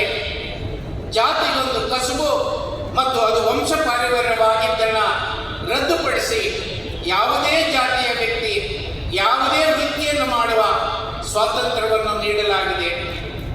ಕಾನೂನಿನ ದೃಷ್ಟಿಯಲ್ಲಿ ಎಲ್ಲರೂ ಸಮಾನರು ಮತ್ತು ಎಲ್ಲರಿಗೂ ಸಮಾನ ಕಾನೂನಿನ ರಕ್ಷಣೆ. ಜಾತಿ ಭೇದವಿಲ್ಲದೆ, ಧರ್ಮ ಭೇದವಿಲ್ಲದೆ, ಲಿಂಗ ಭೇದವಿಲ್ಲದೆ, ವರ್ಗ ಭೇದವಿಲ್ಲದೆ, ಭಾಷಾ ಭೇದವಿಲ್ಲದೆ ಎಲ್ಲರಿಗೂ ಕೂಡ ಕಾನೂನಿನಲ್ಲಿ ಸಮಾನರು. ಎಲ್ಲರಿಗೂ ಕಾನೂನಿನ ಸಮಾನ ರಕ್ಷಣೆ, ಎಲ್ಲರಿಗೂ ಕಾನೂನಿನಲ್ಲಿ ಸಮಾನ ಅವಕಾಶಗಳನ್ನು ನಮ್ಮ ಸಂವಿಧಾನದಲ್ಲಿ ಘೋಷಿಸಿದ್ದಾರೆ. ಬಾಲ ಕಾರ್ಮಿಕ ಪದ್ಧತಿಯನ್ನು ರದ್ದುಪಡಿಸಲಾಗಿದೆ. ಕಾರ್ಮಿಕರು ಸಂಘ ಸಂಸ್ಥೆಗಳನ್ನು ರಚಿಸಿಕೊಳ್ಳುವ ಹಕ್ಕನ್ನು ನೀಡಿದ್ದಾರೆ. ದೇಶದ ಯಾವುದೇ ಭಾಗದಲ್ಲಿ ಸಂಚರಿಸಿ ತಮ್ಮ ದುಡಿಮೆಯನ್ನು ಮಾಡಬಹುದು, ವೃತ್ತಿಯನ್ನು ಮಾಡಬಹುದು, ವ್ಯಾಪಾರವನ್ನು ಮಾಡಬಹುದು, ಕಸುಬನ್ನು ಮಾಡಬಹುದು ಅಂತಕ್ಕಂಥ ಸ್ವಾತಂತ್ರ್ಯವನ್ನು ನೀಡಿದ್ದಾರೆ. ಕಾರ್ಮಿಕರ ಕಲ್ಯಾಣಕ್ಕೆ ಅನೇಕ ನೆರವನ್ನು ನೀಡಲಾಗಿದೆ. ಹಾಗಾಗಿ ಇಂತಹ ನಮ್ಮ ಸಂವಿಧಾನ ಇಷ್ಟೆಲ್ಲ ಹಕ್ಕುಗಳನ್ನು ನೀಡಿ ಕಾರ್ಮಿಕರ ಹಿತನ ಕಾಪಾಡಿದೆ. ಶ್ರಮಶಕ್ತಿಗೆ ಬೆಲೆ ಕೊಟ್ಟಿದೆ. ಶ್ರಮಿಕರ ಕಲ್ಯಾಣಕ್ಕೆ ಅನೇಕ ಕಾರ್ಯಕ್ರಮಗಳನ್ನು ಹಮ್ಮಿಕೊಂಡಿದೆ. ಇದರೆಲ್ಲದರ ಪರಿಣಾಮವಾಗಿ ಈ ದೇಶದ ದುಡಿಯುವ ವರ್ಗ, ಶ್ರಮಜೀವಿಗಳು ಒಂದಷ್ಟು ಹಕ್ಕುಗಳನ್ನು ಇವತ್ತು ಅನುಭವಿಸ್ತಾ ಇದ್ದಾರೆ. ಅದಕ್ಕೆ ಕಾರಣ ನಮ್ಮ ಸಂವಿಧಾನ. ನಮ್ಮ ಸಂವಿಧಾನಕ್ಕೆ ಪ್ರೇರಣೆ ನಮ್ಮ ವಚನಗಳು. ಆದರೆ ಇವತ್ತು ಸಂಕಷ್ಟದ ಪರಿಸ್ಥಿತಿಯಲ್ಲಿ ಈ ದೇಶದ ದುಡಿಯುವ ವರ್ಗ ಏನನ್ನು ಗಳಿಸಿತ್ತು ಅದನ್ನು ಕಳ್ಕೊಳ್ತಕ್ಕಂಥ ಪರಿಸ್ಥಿತಿಯಲ್ಲಿ ಇವತ್ತು ನಾವಿದ್ದೀವಿ. ಆದ್ದರಿಂದ ಇವತ್ತು ನಮಗೆ ಇಂಥ ಸಂಕಷ್ಟ ಪರಿಸ್ಥಿತಿಯಲ್ಲಿ ನಾವು ಸಂವಿಧಾನವನ್ನು ಉಳಿಸ್ಕೋಬೇಕಾಗಿದೆ, ವಚನಗಳನ್ನು ಉಳಿಸ್ಕೋಬೇಕಾಗಿದೆ, ವಚನಗಳನ್ನು ಅನುಷ್ಠಾನಕ್ಕೆ ತರಬೇಕಾಗಿದೆ, ಸಂವಿಧಾನವನ್ನು ಅನುಷ್ಠಾನಕ್ಕೆ ತರಬೇಕಾಗಿದೆ. ವಚನಗಳು ಮತ್ತು ಸಂವಿಧಾನ ಈ ನಾಡಿನ ಜನತೆಯನ್ನ, ಈ ದೇಶದ ಜನತೆಯನ್ನ, ಈ ಜಗತ್ತಿನ ಜನತೆಯನ್ನ ಮುನ್ನಡೆಸಲಿ ಎಂದು ಹಾರೈಸುತ್ತಾ ಅವಕಾಶಕ್ಕಾಗಿ ಎಲ್ಲರನ್ನೂ ಅಭಿನಂದಿಸಿ ವಂದಿಸಿ ನನ್ನ ಮಾತನ್ನು ಮುಗಿಸ್ತಾ ಇದ್ದೇನೆ. ನಮಸ್ಕಾರ. ಅತ್ಯಂತ ಚಿಂತನಪರ ಮಾತು. ಅನೇಕ ವಿಷಯಗಳನ್ನ, ಬಸವ ತತ್ವ ಸಂದೇಶಗಳನ್ನ ನಾಡಿನ ಮೂಲೆ ಮೂಲೆಗೆ ತಲುಪಿಸುವಂತ ನಮ್ಮೆಲ್ಲರ ಅಭಿಮಾನದ ಬುಲೆಟ್ ಸ್ವಾಮೀಜಿ ಅಂತ ನಿಮಗೆ ಗೊತ್ತದೆ. ಜೋರಾಗಿ ಒಂದ್ಸಲ. ಹೌದು, ಅಂತ ನಿಜಗುಣಾನಂದ ಸ್ವಾಮೀಜಿ ಅವರಿಗೆ ಪ್ರೀತಿಯ ಚಪ್ಪಾಳೆ ತಟ್ಟಬೇಕು ತಾವೆಲ್ಲ. ಇಂಥ ಅನೇಕ ಬಸವ ಸಂತಾನರು ನಮ್ಮ ಸಂಘಟನೆಗೆ ಅದ್ಭುತವಾದ ಕ್ರಾಂತಿ ಮಾಡ್ತಾ ಇದ್ದಾರೆ. ಅಂದಿಗೊಂದು ಸ್ವಾಮೀಜಿಯವರ ನುಡಿಗಳನ್ನು ಕೇಳಿದಿರಿ. ಮತ್ತೊಂದು ಅಂತ ಕ್ರಾಂತಿಯ ನುಡಿಗಳಿಗೆ ನಾವು ಸಾಕ್ಷಿಯಾಗೋಣ. ಜೋರು ಚಪ್ಪಾಳೆ ತಟ್ಟೋರ ಮೂಲಕ ಸ್ವಾಗತ ಮಾಡಿ. ಈಗ ಸ್ವಾಮೀಜಿ.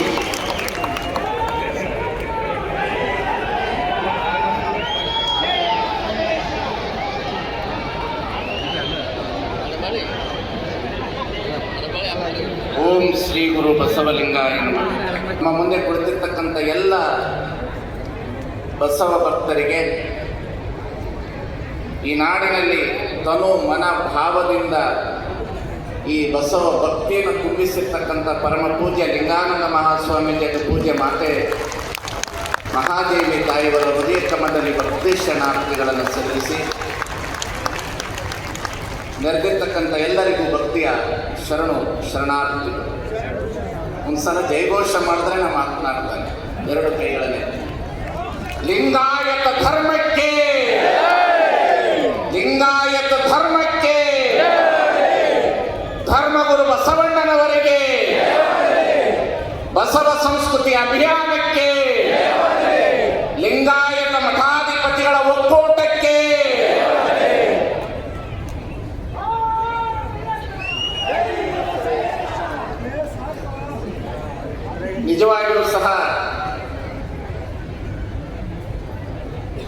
12ನೇ ಶತಮಾನದ ಸಂಸ್ಕೃತಿ ಜೀವಂತವಾಗಿ ಮನುಷ್ಯ ಸಮಾಜದಲ್ಲಿ ಉಳಿದಿದೆ ಅನ್ನೋದಕ್ಕೆ ಬಸವಣ್ಣನವರ ತಪ್ಪದ ಭಕ್ತರ ಸಮೂಹವೇ ಸಾಕ್ಷಿ ಅನ್ನತಕ್ಕಂಥದ್ದನ್ನು ನಾವಿಲ್ಲಿ ಅರ್ಥ ಮಾಡಿಕೊಳ್ಳಬೇಕಾಗಿದೆ. ಬಹಳ ಅಪರೂಪವಾದಂಥ ವೇದಿಕೆ, ಅಷ್ಟೇ ನಿಮ್ಮೆಲ್ಲರ ಜವಾಬ್ದಾರಿತವಾದಂತಹ ವೇದಿಕೆ ಅನ್ನತಕ್ಕಂಥದ್ದನ್ನು ನಾವು ಗಮನಿಸಬೇಕು. ಕೇವಲ ನಾವು ಅಭಿಮಾನಿಗಳಾದರೆ ಸಾಲದು, ಬಸವಣ್ಣನವರು ಅನುಭಾವಿಗಳ ಅಭಿಮಾನಿಗಳಿಗೆ ಕೊರತೆ ಇಲ್ಲ, ಆದರೆ ಅನುಭಾವಿಗಳಿಗೆ ಬಹಳ ಕೊರತೆ. ಇವತ್ತು ಈ ಸಂಸ್ಕೃತಿಯನ್ನ 1 ತಿಂಗಳ ಕಾಲ ನಾವು ತೆಗೆದುಕೊಂಡು ಹೊರಟಿದ್ದೆವು. ಇದಕ್ಕೆ ಮುಳ್ಳು ಯಾರು ಇದ್ರು ಅಂದ್ರೆ ನಮ್ಮ ಸಮುದಾಯದಲ್ಲಿ ಹುಟ್ಟಿರ್ತಕ್ಕಂಥ ಮಠಾಧಿಪತಿಗಳೇ ಮುಳ್ಳಾಗಿದೆ. ಗುರುತ್ವವಾಗಿ 1 ತಿಂಗಳ ಕಾಲ ಅದನ್ನ ಅವರ ಅನೇಕ ರೀತಿಯ ಭಾವನೆಗಳಲ್ಲಿ ಅದನ್ನು ವ್ಯಕ್ತಪಡಿಸುವುದು. ಆದರೆ ಒಂದು ತಿಳ್ಕೊಳ್ಬೇಕು, ಈ ಒಕ್ಕೂಟದ ಒಂದು ಸಂದೇಶ ಇದೆ. ಬಸವಣ್ಣನವರನ್ನು ನಂಬಿದವರು ಈ ಜಗತ್ತಿನಲ್ಲಿ ಯಾರು ಕೆಟ್ಟಿಲ್ಲ, ಕೆಟ್ಟವರು ಬಸವಣ್ಣನನ್ನು ನಂಬುವುದಿಲ್ಲ ಅನ್ನತಕ್ಕಂಥದ್ದನ್ನು ಅರ್ಥ ಮಾಡಿಕೊಳ್ಳಬೇಕಾಗಿದೆ. ಬಸವಣ್ಣನವರನ್ನು ನಂಬಿದವರನ್ನು ಯಾರು ಕೆಡೋದಿಲ್ಲ. ಶರಣಾಗತ ರಕ್ಷಕ ವಜ್ರ ಪಂಜರ ಬಸವಣ್ಣ, ಶರಣಾಗತ ರಕ್ಷಕ. ಯಾರಿಗಾಗಿ ದುಡಿದ್ರು ಬಸವಣ್ಣನವರು? ಬಸವಣ್ಣನವರು ದುಡಿದವರು ಮಠಾಧಿಪತಿಗಳಿಗಲ್ಲ, ಮಠದಲ್ಲಿ ಕುಳಿತು ಆಶೀರ್ವಾದ ಮಾಡುವಂತಹ ಯಂತ್ರ ತಂತ್ರ ಮೂಢನಂಬಿಕೆಯನ್ನು ಬೆಳೆಸುವ ಸ್ವಾಮಿಗಳಿಗಲ್ಲ. ಬಸವಣ್ಣ ಬಂದಿದೆ ಜನಮುಖಿ ಸಂಸ್ಕೃತಿಗಾಗಿ, ಜನರಿಗಾಗಿ, ಜನರ ಏಳಿಗೆಗಾಗಿ, ರೈತರಿಗಾಗಿ, ದಮಿನಿತರಿಗಾಗಿ, ದುಡಿದವರಿಗಾಗಿ, ಶ್ರಮಿಕರಾಗಿ ಈ ಜಗತ್ತಿನಲ್ಲಿ ಬಸವಣ್ಣ ಹುಟ್ಟಿ ಬಂದರು ಅನ್ನತಕ್ಕಂಥದ್ದನ್ನು ಅರ್ಥ ಮಾಡಿಕೊಳ್ಳಬೇಕು. ಬಸವಣ್ಣನವರ ತತ್ವವನ್ನು ಉಳಿಸುವ ಕಾರ್ಯ ನಮ್ಮೆಲ್ಲರ ಮೇಲೆ ಜವಾಬ್ದಾರಿ ಇದೆ, ಎಲ್ಲರ ಮೇಲೆ ಜವಾಬ್ದಾರಿ. ಯಾಕೆ ಮಾತನ್ನು ಹೇಳುತ್ತೇನೆ ಅಂತ ಹೇಳಿದ್ರೆ, 1000 ವರ್ಷಗಳ ಹಿಂದೆ ಈ ತತ್ವನ ಹೇಳುವಾಗ ಬಸವಣ್ಣನವರಿಗೆ ಎಷ್ಟು ತೊಂದರೆ ಆಗಿರಬಹುದು ವಿಚಾರ ಮಾಡಿ. ಇವತ್ತು 21ನೇ ಶತಮಾನದಲ್ಲಿ ವಿಜ್ಞಾನ ಯುಗದಲ್ಲಿ, ತಂತ್ರಜ್ಞಾನ ಯುಗದಲ್ಲೇ ಹೇಳುವಾಗ ಇನ್ನು 1000 ವರ್ಷದ ಹಿಂದೆ ಎಂತಹ ಕಷ್ಟವಾಗಿರಬಹುದು ಬಸವಣ್ಣ. ಇವತ್ತು ನಮ್ಮೆಲ್ಲರ ಹೃದಯದಲ್ಲಿ ಬಸವಣ್ಣ ಉಳಿಬೇಕು. ಎಂತಹ ಸಂಸ್ಕೃತಿಯನ್ನು ಕೊಟ್ಟರು, ಎಂತಹ ಧರ್ಮವನ್ನು ಕೊಟ್ಟರು, ಎಂತಹ ಪರಂಪರೆಯನ್ನು ಕೊಟ್ಟರು, ಎಂತಹ ಲಿಂಗಾಯತ ಧರ್ಮ ಅನ್ನತಕ್ಕಂತಹ ಮಾನವ ಹಕ್ಕುಗಳ ಪ್ರತಿಪಾದನೆ ಮಾಡತಕ್ಕಂತಹ ಧರ್ಮವನ್ನು ಕೊಟ್ಟಿರ್ತಕ್ಕಂಥ ಬಸವಣ್ಣನವರು ಈ ನೆಲದಲ್ಲಿ ಹುಟ್ಟಿರುವುದೇ ನಮ್ಮೆಲ್ಲರ ಭಾಗ್ಯ ಅನ್ನತಕ್ಕಂಥದ್ದನ್ನು ನಾವೆಲ್ಲರೂ ಅರ್ಥ ಮಾಡಿಕೊಳ್ಳಬೇಕಾಗಿದೆ. ಒಂದು ಪಕ್ಷ ಬಸವಣ್ಣ ಬರದೆ ಹೋಗಿದರೆ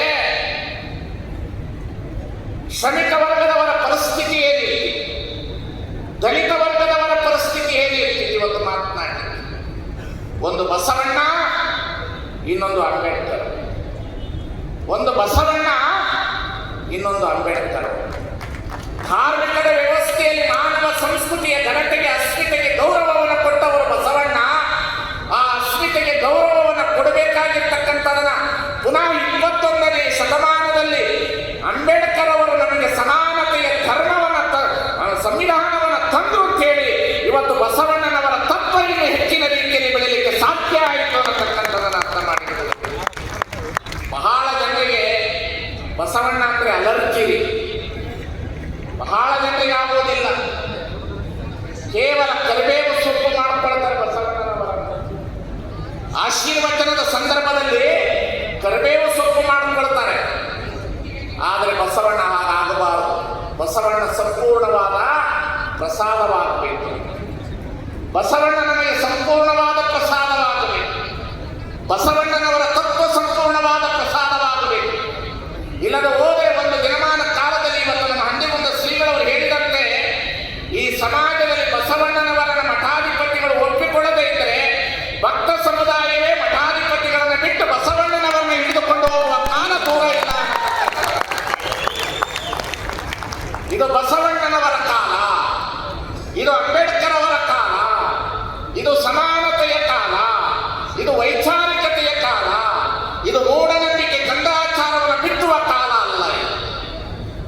ಜಾಗತಿಕ ಮಟ್ಟದ ವೈಜ್ಞಾನಿಕತೆಯ ಯುಗದ ಕಾಲ ಇದು. ಇಂತಹ ಯುಗದ ಉತ್ಸವ ಬಸವಣ್ಣ, ಇಂತಹ ಯುಗದ ಉತ್ಸವ ಬಸವಣ್ಣ, ಇಂತಹ ಯುಗದ ಉತ್ಸವದ ಬಸವಣ್ಣನವರನ್ನ ತೆಗೆದುಕೊಂಡು ಹೊರಟಿದ್ದೇವೆ. ನಮ್ಮದೇ ಆದಂಥ ಒಂದು ಸಂಸ್ಕೃತಿ ಇದೆ. ಭಾರತೀಯ ಸಂಸ್ಕೃತಿ ಒಳಗಡೆ ಬಸವ ಸಂಸ್ಕೃತಿಯೇ ಭಿನ್ನತೆ. ಭಾರತೀಯ ಸಂಸ್ಕೃತಿಯ ಒಳಗಡೆ ಬಸವ ಸಂಸ್ಕೃತಿಯೇ ಭಿನ್ನತೆ. ಯಾಕೆ ಭಿನ್ನತೆ ಅಂತ ಹೇಳಿದ್ರೆ, ಬಸವಣ್ಣನವರು ಕಮ್ಮಿ ಕುಲದ ಬ್ರಾಹ್ಮಣರ ಮನೆತನದಲ್ಲಿ ಹುಟ್ಟಿದ್ರು ಸಹ ಅವ್ರು ಯಾರ ಕೇಳಿದ್ರಂತೆ, ನಿನ್ನ ಗೋತ್ರ ಯಾವುದು? ನಿನ್ನ ಗೋತ್ರ ಯಾವುದಂದ್ರೆ ನನ್ನ ಕೌಂಡಲ್ಯನ ಗೋತ್ರ ಅಲ್ಲ, ನನ್ನದು ಭಾರಧ್ವಜ ಗೋತ್ರವಲ್ಲ, ನನ್ನದು ಮಾದಾರ ಚೆನ್ನಯ್ಯನ ಗೋತ್ರ ಅನ್ನತಕ್ಕಂಥ ಇದೆಯಲ್ಲ, ಇದು ಬಸವಣ್ಣನವರ ಸಂಸ್ಕೃತಿ.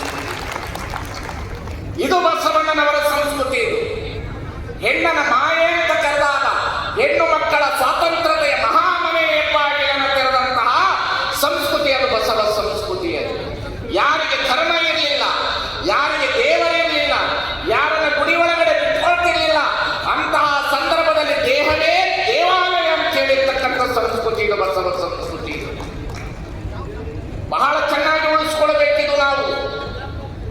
ಇದು ಗುಡಿ ಸಂಸ್ಕೃತಿ ಅಲ್ಲ, ಇದು ಮಾನವ ಪ್ರೇಮದ ಸಂಸ್ಕೃತಿ, ಇದು ಮಾನವ ಘನತೆಯ ಪ್ರೇಮದ ಸಂಸ್ಕೃತಿ.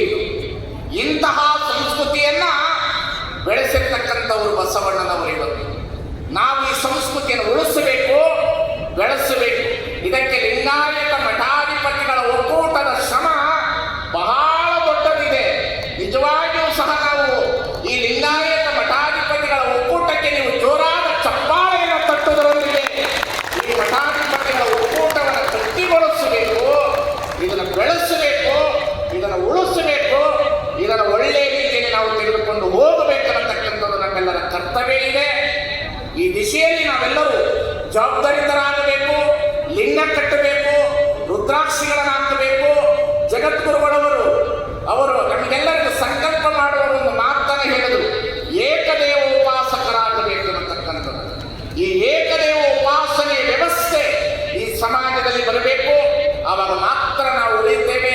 ನೀವು ಇಲ್ಲಿಂದ ಹೋಗುವಾಗ ನಿಮ್ಮ ಹೃದಯದಲ್ಲಿ ಯಾರನ್ನೇ ಇಟ್ಟುಕೊಂಡು ಹೋಗಬೇಕಂತಂದ್ರೆ ನಮ್ಮ ಧರ್ಮಗುರು ಜೋರಾಗಿ, ನಮ್ಮ ಧರ್ಮಗುರು ಕೈ ಎತ್ತಿರಬೇಕು, ನಮ್ಮ ಧರ್ಮಗುರು, ನಮ್ಮ ಧರ್ಮ ಗ್ರಂಥ, ನಮ್ಮ ಧರ್ಮ ದೇವರು, ನಮ್ಮ ಧರ್ಮ ಧ್ವಜ, ನಮ್ಮ ಧರ್ಮದ ಧ್ಯೇಯ ಜಾತಿ ವರ್ಣ ವರ್ಗ ಸಹಿತ ಧರ್ಮ ಸಹಿತ ನಮ್ಮ ಕಲ್ಯಾಣ ರಾಜ್ಯ ನಿರ್ಮಾಣ ಅನ್ನತಕ್ಕಂಥದ್ದನ್ನು ಅರ್ಥ ಮಾಡಿಕೊಳ್ಳಬೇಕು.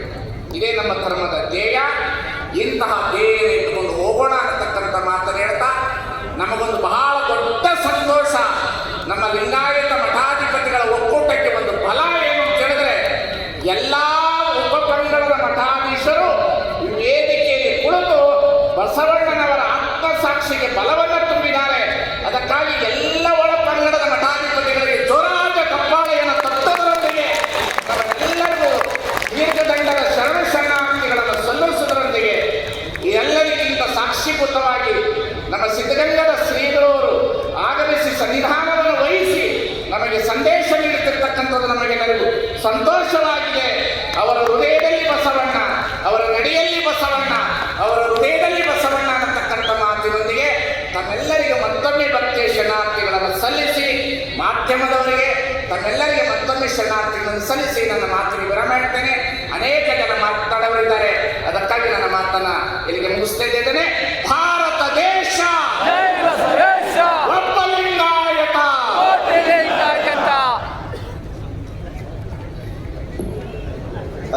ನಾವೆಲ್ಲರೂ ಸಾಕ್ಷಿ ಆಗ್ತಾ ಇದ್ದೀವಲ್ಲ, ಇದೇ ನಮ್ಮ ಬದುಕಿನ ಭಾಗ್ಯ ಅಂತ ನಾವೆಲ್ಲರೂ ಭಾವಿಸ್ಕೊಳ್ಬೇಕು. ಈಗ ಕಾರ್ಯಕ್ರಮದ ಅತ್ಯಂತ ಪ್ರಮುಖವಾಗಿರುವಂತಹ ಘಟ್ಟ ಆಶಯ ನುಡಿಗಳನ್ನ, ಸಂಕಲ್ಪ ದೀಕ್ಷೆಯನ್ನ ನಮಗೆಲ್ಲರಿಗೂ ತೊಡಿಸಲಿದ್ದಾರೆ ನಮಗೆಲ್ಲರಿಗೂ ಪರಮಾರಾಧ್ಯರಾದ ಗದುಗಿನ ಜಗದ್ಗುರು ಮಹಾಸನ್ನಿಧಿಯವರು. ದಯವಿಟ್ಟು ಮೈಕ್ನ ವ್ಯವಸ್ಥೆಯಲ್ಲಿ ಮಾಡಬೇಕು.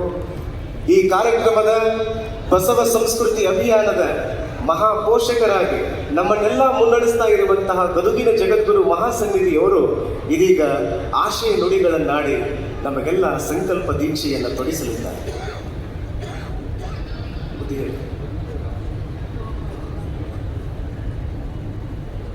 ರಾಜು, ಆ ದೀಪ ಸರಿ.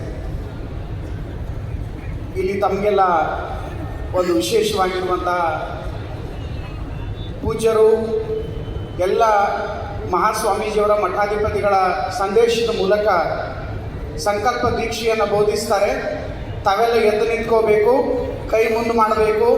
ಎಲ್ಲ ಪರಮ ಪೂಜ್ಯರು ಕೂಡ ಅವರ ಹೇಳುವ ಬಸವ ಸಂವಿಧಾನದ ಸಂಕಲ್ಪಕ್ಕೆ ನಾವು ಸಾಕ್ಷಿಯಾಗೋಣ. ಗಂಭೀರವಾಗಿ ಭಕ್ತಿಯಿಂದ ಎಲ್ಲರೂ ಕೈ ಮುಂದೆ ಮಾಡಬೇಕು. ತಾವೆಲ್ಲ ಅವರು ಹೇಳುವ ಮಹಾಸಂಕಲ್ಪಕ್ಕೆ ಸಾಕ್ಷಿಯಾಗೋಣ. ತಾವೆಲ್ಲ ಈ ಅಪೂರ್ವವಾಗಿರುವಂತಹ ಸಂಕಲ್ಪ ದೀಕ್ಷೆಗೆ ಸಾಕ್ಷಿಯಾಗಿ ಶಾಂತತೆಯನ್ನು ಕಾಪಾಡಿ. ಈಗ ಆರಂಭ.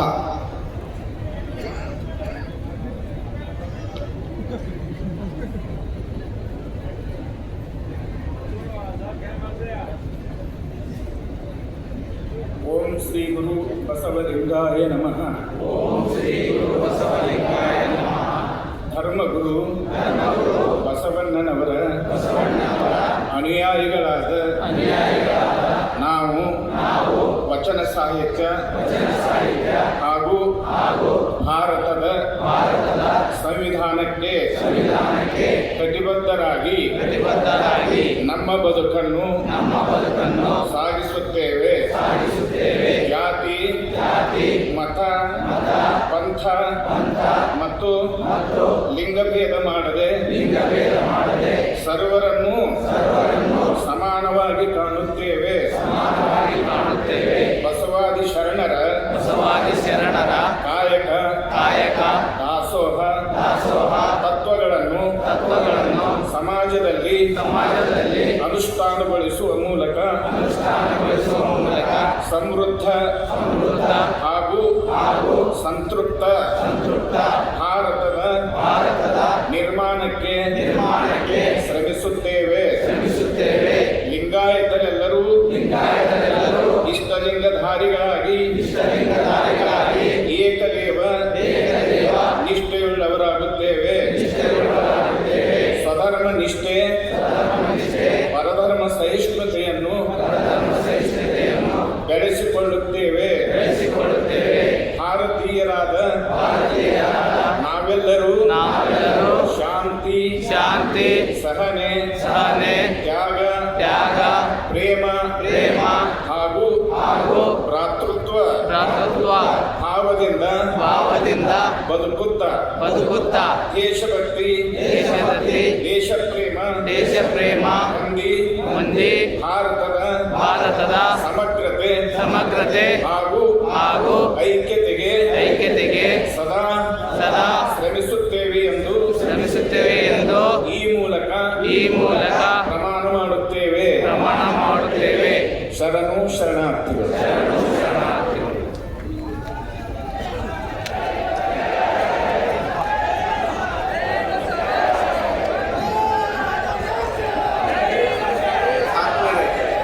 ಶಾಂತಿಯನ್ನು ಕಾಪಾಡಿ.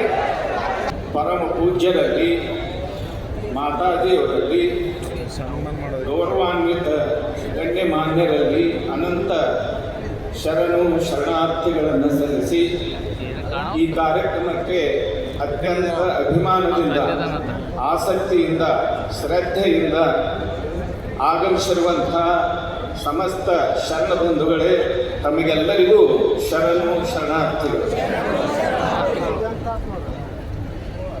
ಈಗಾಗಲೇ ಸ್ವಾಗತ ನುಡಿಯಲ್ಲಿ ಪೂಜ್ಯರಾಗಿರುವಂಥ ಶಿವಾನಂದ ಮಹಾಸ್ವಾಮಿಗಳವರು ಎಲ್ಲರನ್ನ ಸ್ವಾಗತಿಸುತ್ತಾ ಅನೇಕ ವಿಚಾರಗಳನ್ನು ತಮ್ಮೆಲ್ಲರ ಗಮನಕ್ಕೆ ತಂದಿದ್ದಾರೆ. ಈ ಕಾರ್ಯಕ್ರಮ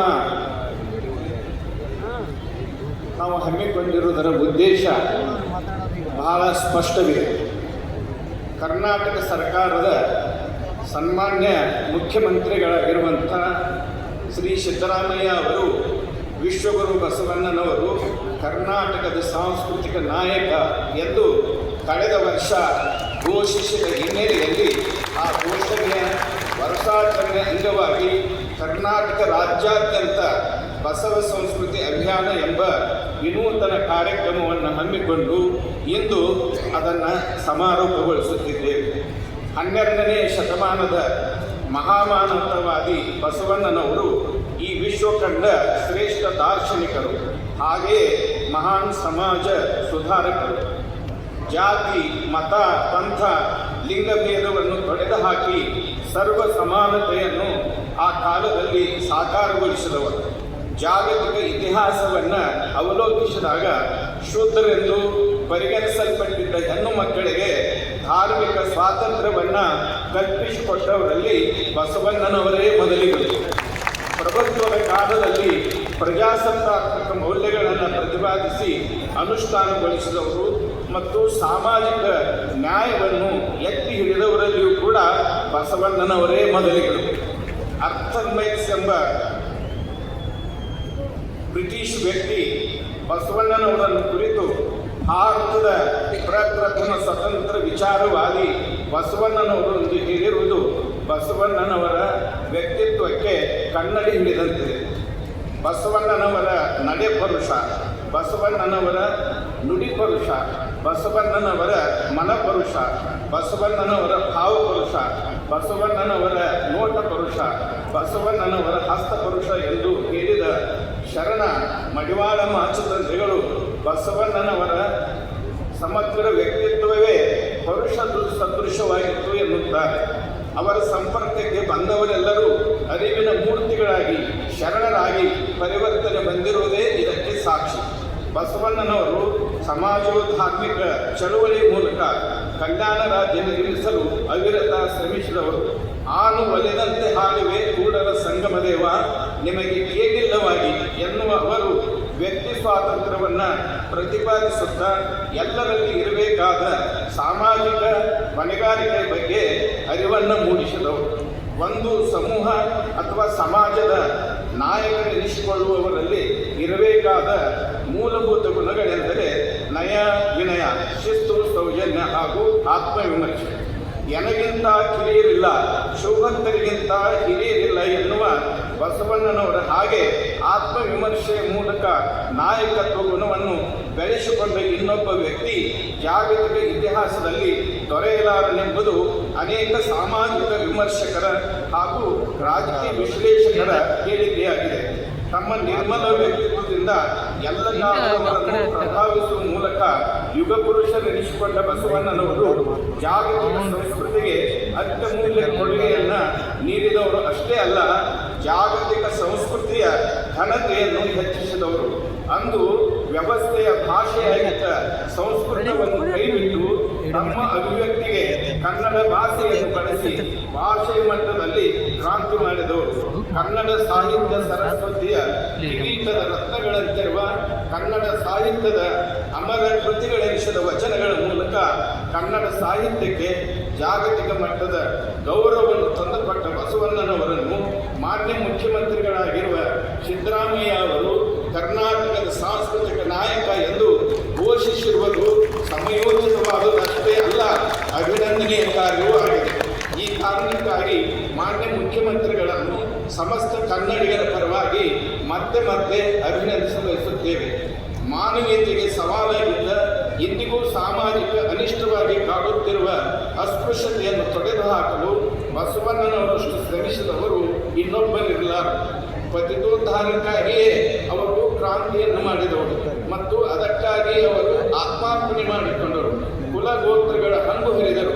ಅಪ್ಪನೂ ನಮ್ಮ ಮಾದಾರ ಚೆನ್ನಯ್ಯ, ಒಪ್ಪನೂ ನಮ್ಮ ಡುವಹರ ಕಕ್ಕಯ್ಯ, ಚಿಕ್ಕಯ್ಯ ನಮ್ಮಯ್ಯ ನೆನಪು ಸಾರಿದರು. ಮಾದಾರ ಚೆನ್ನಯ್ಯನ ದಾಸಿಯ ಮಗ, ಡುವಹರ ಕಕ್ಕಯ್ಯನ ದಾಸಿಯ ಮಗಳು ಹೊಲದಲ್ಲಿ ಬೆರಣಿಯ ನಾಯಕರು ಹೋಗಿ ಸಂಗಮ ಮಾಡಿದರು.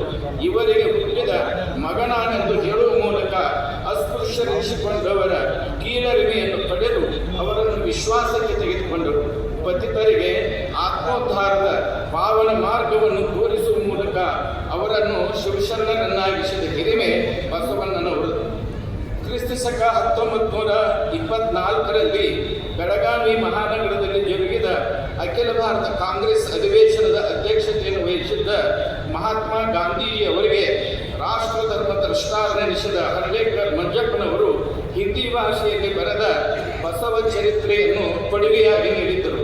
ಅದನ್ನು ಓದಿದ ಮಹಾತ್ಮ ಗಾಂಧೀಜಿಯವರು ಅಸ್ಪೃಶ್ಯೋದ್ಧಾರದ ವಿಷಯದಲ್ಲಿ ಬಸವೇಶ್ವರರು ಮಾಡಿದ ಮಹೋನ್ನತ ಕಾರ್ಯವನ್ನು ನಾನು ಈಗಷ್ಟೇ ಪ್ರಾರಂಭಿಸಿದ್ದೇನೆ. ಮಾನವತಾವಾದಿ ಬಸವಣ್ಣನವರ ಕಲ್ಯಾಣವೆಂಬ ಪ್ರಣತೆಯಲ್ಲಿ ಭಕ್ತಿ ರಸವೆಂಬ ತೈಲವನೆರೆದು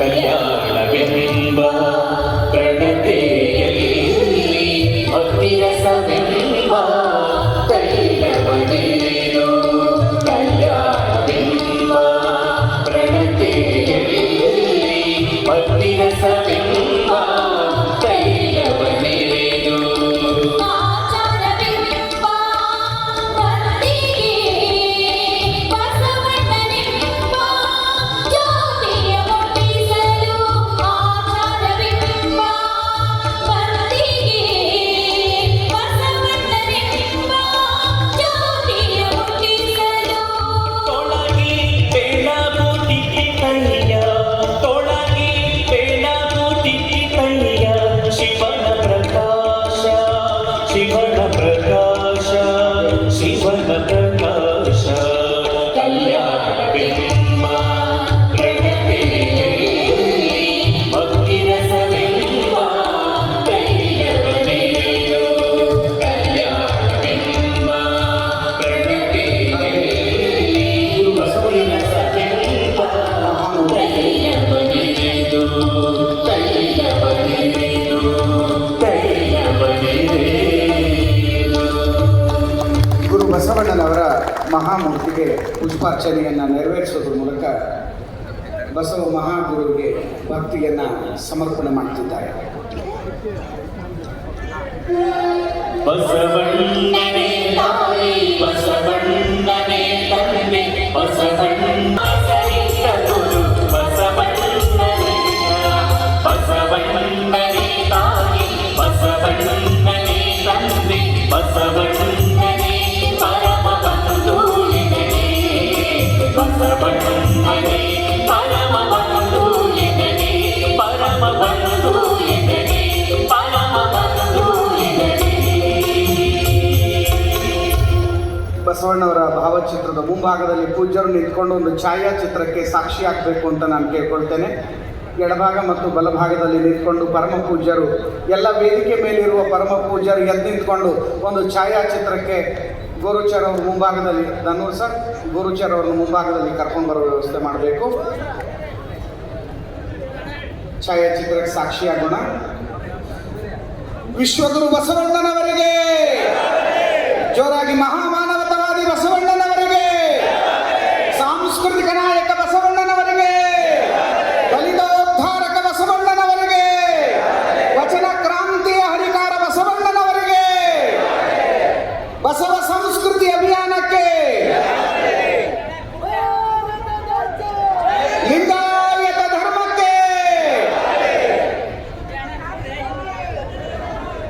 ಛಾಯಾಚಿತ್ರಕ್ಕೆ ಸಾಕ್ಷಿಯಾದ ಇಲ್ಲಿ ನಾಡಿನ ಎಲ್ಲ ಪರಮ ಪೂಜ್ಯರಿಗೆ ತಾವೆಲ್ಲ ಒಂದ್ಸಲ ಜೋರು ಕೈ ಮೇಲೆ ಎತ್ತಿ ಜೋರು ಚಪ್ಪಾಳೆ ತಟ್ಟೋದ್ರ ಮೂಲಕ ಭಕ್ತಿಗೆ ಸಾಕ್ಷಿಯಾಗೋಣ. ಒಬ್ಬ ಲಿಂಗಾಯತ ಒಬ್ಬ ಲಿಂಗಾಯತ ಭಾರತ ದೇಶ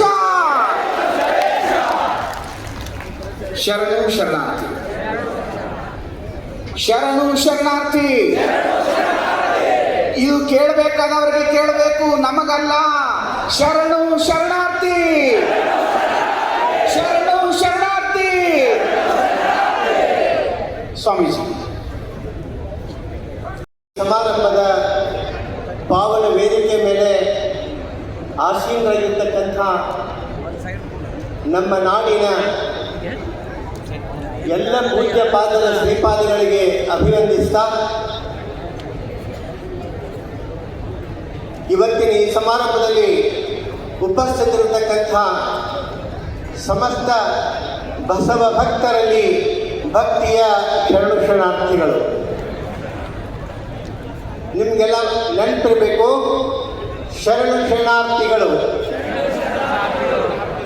ಶರಣೆಂದವರಿಗೆ ಶರಣೆನ್ನುವುದೇ ಅದು ಬಸವ ಧರ್ಮ, ಅದು ಲಿಂಗಾಯತ ಧರ್ಮ.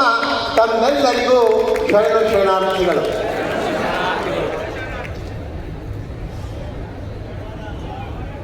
ದೇಶದ ಧ್ವಜಕ್ಕೆ 3 ಬಣ್ಣ, ಕನ್ನಡದ ಧ್ವಜಕ್ಕೆ 2 ಬಣ್ಣ. ನಮ್ಮೆಲ್ಲರಿಗೂ ಒಬ್ಬನೇ ಅಣ್ಣ, ಅದು ವಿಶ್ವಗುರು ಬಸವಣ್ಣ.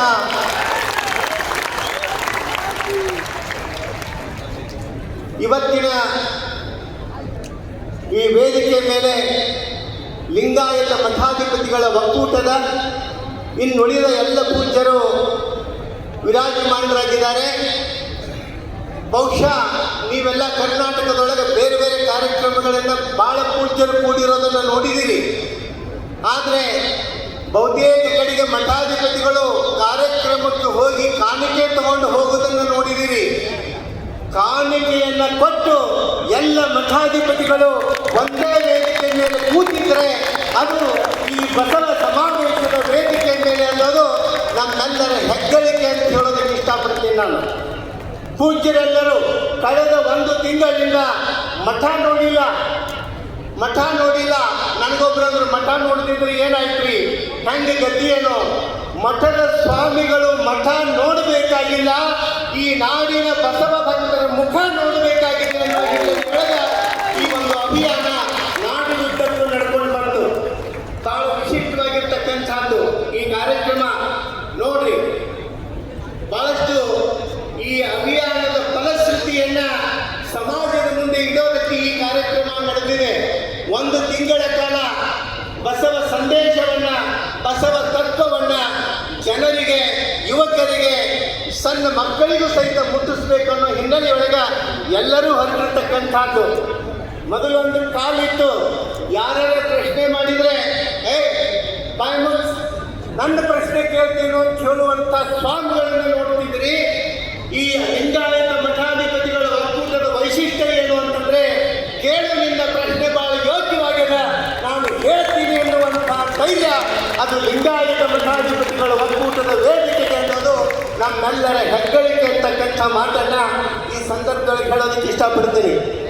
ಜಾಗತಿಕ ಲಿಂಗಾಯತ ಮಹಾಸಭೆ ಹಾಗೂ ಶರಣ ಸಾಹಿತ್ಯ ಪರಿಷತ್ತು, ರಾಷ್ಟ್ರೀಯ ಬಸವದಳ, ಕದಳಿ ವೇದಿಕೆ, ಬಹಳಷ್ಟು ಕಡೆಗೆ ವೀರಶೈವ ಮಹಾಸಭಾ ಸಭೆಯವರು ಸಹಿತ ಈ ಕಾರ್ಯಕ್ರಮಕ್ಕೆ ಕೈಗೂಡಿಸಿದ್ದಾರೆ. ನನಗೆ ಅಲ್ಲೆಲ್ಲ ಅನಿಸ್ತು, ವೀರಶೈವ ಮಹಾಸಭೆ ಜಿಲ್ಲಾ ಘಟಕಗಳು ಇದಕ್ಕೆ ಬಹಳ ಸಹಕಾರ ಮಾಡಿದ್ದು. ನನಗೊಂದು ಏನು ಕಂಡು ಬಂತು ಅಂತಂದ್ರೆ, ಇವತ್ತು ಜಿಲ್ಲಾ ಘಟಕಗಳಿಗೆ ತಿಳಿದಿರ್ತಕ್ಕಂಥದ್ದು ಇನ್ನು ಕೆಲವೇ ದಿವಸದೊಳಗೆ ರಾಜ್ಯ ಘಟಕಕ್ಕೂ ಸಹಿತ ಅರ್ಥ ಆಗುತ್ತೆ ಅಂತಕ್ಕಂಥ ಸಂದೇಶ ಈ ಬಸವ ಅಭಿಯಾನದೊಳಗೆ ನಮಗೆ ಸಿಕ್ಕಿರ್ತಕ್ಕಂಥದ್ದು. ಬಹಳ ವಿಶೇಷ ಏನು ಅಂತಂದ್ರೆ, ಇಲ್ಲಿ ನಾವು ಗಮನಿಸಬೇಕು, ಲಿಂಗಾಯತ ಧರ್ಮದ 102 ಉಪಪಂಗಡಗಳು, ಸಮುದಾಯಗಳು ಎಲ್ಲರೂ ಕೂಡಿಕೊಂಡು, ನೋಡ್ರಿ, ನಾವು ಎಲ್ಲರನ್ನ ಕೂಡಿಸಿ ಮಾಡ್ತೀವಿ ಅಂತಂದವ್ರು ಏನು ಮಾಡಿದ್ರೆ ಏನಿಲ್ಲ ಗೊತ್ತಿಲ್ಲ, ಆದರೆ ನಾವು ಕೂಡಿಸ್ತೀವಿ ಅಂತ ಹೇಳಿಲ್ಲ.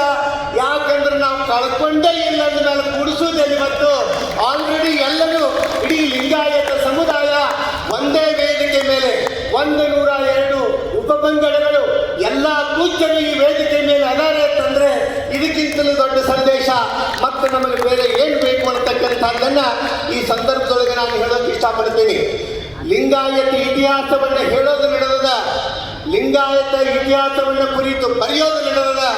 ಆದ್ರೆ ಅರಮನೆಯ ಮೈದಾನದೊಳಗೆ ಇವತ್ತ ಲಿಂಗಾಯತ ಇತಿಹಾಸವನ್ನು ನಿರ್ಮಾಣ ಮಾಡುವಂತಹ ವೇದಿಕೆ ಇವತ್ತಿಗೆ ಪ್ರಾರಂಭ ಆಗ್ತಿರೋದು ಬಹಳ ವಿಶೇಷ ಅಂತ ಇಟ್ಕೊಂಡು ಹೇಳಿ.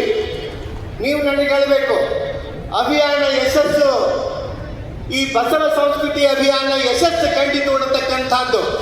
ಬಸವ ಸಂಸ್ಕೃತಿ ಅಭಿಯಾನ ಯಶಸ್ಸು ಕಂಡಿತು ಅನ್ನೋದನ್ನ ಎಷ್ಟು ಯಶಸ್ವಿ ಆಗಿದೆ ಅಂತಂದ್ರೆ, ಎಂದು ಬಸವನ ಬಾಗೇವಾಡಿ ಒಳಗೆ ಪ್ರಾರಂಭ ಈ ಕಾರ್ಯಕ್ರಮ ಎಂದು ಪ್ರಾರಂಭ ಆಯಿತು, ಅವತ್ತು ಕೆಲವು ಮಂದಿ ಎದ್ದವರು ಹೊಳೆ ಮಲಗಿಲ್ಲ ಅಂತಂದ್ರೆ ಕಾರ್ಯಕ್ರಮ ಎಷ್ಟು ಯಶಸ್ವಿ ಆಯ್ತು ಅನ್ನೋದನ್ನ ನೀವೇ ಹೇಳ್ಬೇಕಾದ್ರೆ ಬಹಳ ಖುಷಿ ಅನ್ನಿಸ್ತದೆ. ಇವತ್ತು ನೋಡ್ರಿ, ನಾನು ಮೊದಲಿಗೆ ಯಾರನ್ನೇ ಸ್ವಾಗತ ಮಾಡೋದಕ್ಕೆ ಇಷ್ಟಪಡ್ತೀನಿ ಅಂತಂದ್ರೆ ದಯವಿಟ್ಟು ವೇದಿಕೆ ಮೇಲಿರೋ ಪೂಜ್ಯರು ಅನ್ಯತಾ ಭಾವಿಸೋದಿಲ್ಲ ಅಂತ ಭಾವಿಸ್ಕೊಳ್ತೀನಿ. ನಾನು ನನಗೆ ಹೃದಯ ತುಂಬಿ ಮೊದಲಿಗೆ ನಾನು ಸ್ವಾಗತವನ್ನು ಬಯಸೋದು ಯಾರಿಗೆ ಅಂತಂದ್ರೆ ಬೀದರ್ದಿಂದ ಚಾಮರಾಜನಗರದವರೆಗೆ ಬೆಂಗಳೂರಿನ ಅರಮನೆಯ ಮೈದಾನವರೆಗೆ ನಡೆದು ಬಂದಿರಲ್ಲ ಬಸವ ಭಕ್ತರು, ನಿಮ್ಮೆಲ್ಲರಿಗೂ ಬಾಗಿದ ತಲೆ ಮುಗಿದ ಕೈಯಾಗಿಸಿ ನಿಮ್ಮೆಲ್ಲರಿಗೂ ಆತ್ಮೀಯವಾದ ಪ್ರೀತಿಯ ಭಕ್ತಿಯ ಸ್ವಾಗತವನ್ನು ಕೋರೋದಕ್ಕೆ ಇಷ್ಟಪಡ್ತೀನಿ. ನಾನು ಬಸವಣ್ಣನವರನ್ನ ನೀವು ಎಲ್ಲಿ ನೋಡ್ತೀರೋ ಏನೋ ನನಗೆ ಗೊತ್ತಿಲ್ಲ. ನನಗೆ ಬಸವಣ್ಣ ಎಲ್ಲಿ ಕಾಣ್ತಾ ಇದ್ದಾನೆ ಅಂತಂದ್ರೆ ನಿಮ್ಮೆಲ್ಲರ ಮುಖದಲ್ಲಿ, ನಿಮ್ಮೆಲ್ಲರ ಭಕ್ತಿಗಳಿಗೆ ಬಸವ ಸಾಕ್ಷಾತ್ಕಾರ ಇವತ್ತು ವೇದಿಕೆ ಮೇಲಿರೋ ಪೂಜ್ಯರಿಗೆ ಇಲ್ಲಿ ನಡೆದಿದೆ ಅಂತ ಹೇಳಿದರೆ ತಪ್ಪಾಗಲಿಕ್ಕಿಲ್ಲ. ಆದರೆ ಒಂದು ಬಹಳ ವಿಶೇಷ ನನಗೇನು ಅಂತಂದರೆ ಈ ಅಭಿಯಾನದ ಬಹಳ ಮುಖ್ಯ ಅಂತಂದರೆ ಮಕ್ಕಳಿಗೇನು ಸಂವಾದದೊಳಗೆ ಭಾಗವಹಿಸಿದ್ರಲ್ಲ ಎಷ್ಟು ಅದ್ಭುತ ಇತ್ತು ಅಂತಂದ್ರೆ ನಾವು ಹೇಳಿದವ್ರು ಬಹಳ ಶಾಣ್ಯರು, ಅವ್ರು ಕೇಳಿದವ್ರು ಥಟ್ರು ಅಂತ ಹಿಂಗೆ ತಿಳ್ಕೊಬೇಡ್ರಿ. ನಾವೆಷ್ಟು ಶಾಣ್ಯರದೀವಿ, ಈ ಸ್ವಾಮಿಗಳದ್ದು ನೀರಲ್ಲ ಎಷ್ಟೈತೆ ನೋಡೋದು ಅಂತ ಹೇಳಿ ನಮ್ಮನ್ನು ಅಳತೆ ಮಾಡಿದವರು ನಮ್ಮ ನಾಡಿನ ಯುವಕರು ಮಕ್ಕಳು ಅಂತ ಹೇಳಿದರೆ ತಪ್ಪಾಗಲಿಕ್ಕಿಲ್ಲ. ಅದ್ಭುತವಾದ ಪ್ರಶ್ನೆಗಳು ಬರ್ತಿದ್ದು, ಸಾಕು. ಜಾಗೃತಿ ಅಂದರೆ ಏನು? ಜಾಗೃತಿ ಅಂದರೆ ಏನು? ಪ್ರತಿಯೊಬ್ಬರಲ್ಲಿ ಧಾರ್ಮಿಕ ಪ್ರಜ್ಞೆಯನ್ನ ಬಡಿದೆಬ್ಬಿಸ್ತಕ್ಕಂಥ ಕಾರ್ಯ ಏನಿದೆ ಅದೇ ನಿಜವಾದ ಜಾಗೃತಿ ಅಂತ ಹೇಳಿ ನಾನು ಭಾವಿಸ್ಕೊತೀನಿ. ಒಂದು ಬಹಳ ಮುಖ್ಯ ನಾನು ಹೇಳಬೇಕು ಈ ಸಂದರ್ಭದೊಳಗೆ. ಭಾಳಷ್ಟು ಜನ, ಕೆಲವು ಜನ ಏನು ಅಂತಾರೆ ಅನ್ಕೋವಲ್ರೆ, ನಮ್ಗೇನು ಬೇಕಾಗಿಲ್ಲ, ನಮ್ಮ ಕಾರ್ಯಕ್ರಮ ಯಶಸ್ವಿ ಆಗಿದೆ.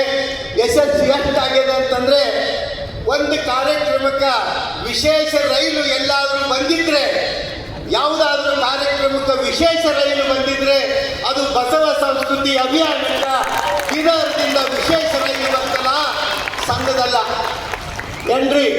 ಎಷ್ಟು ಮಂದಿ ಪೂಜ್ಯರು, ಇನ್ನೂ ಭಾಳ ಮಂದಿ ಪೂಜ್ಯರು ಬರಾಕತ್ತಾರ.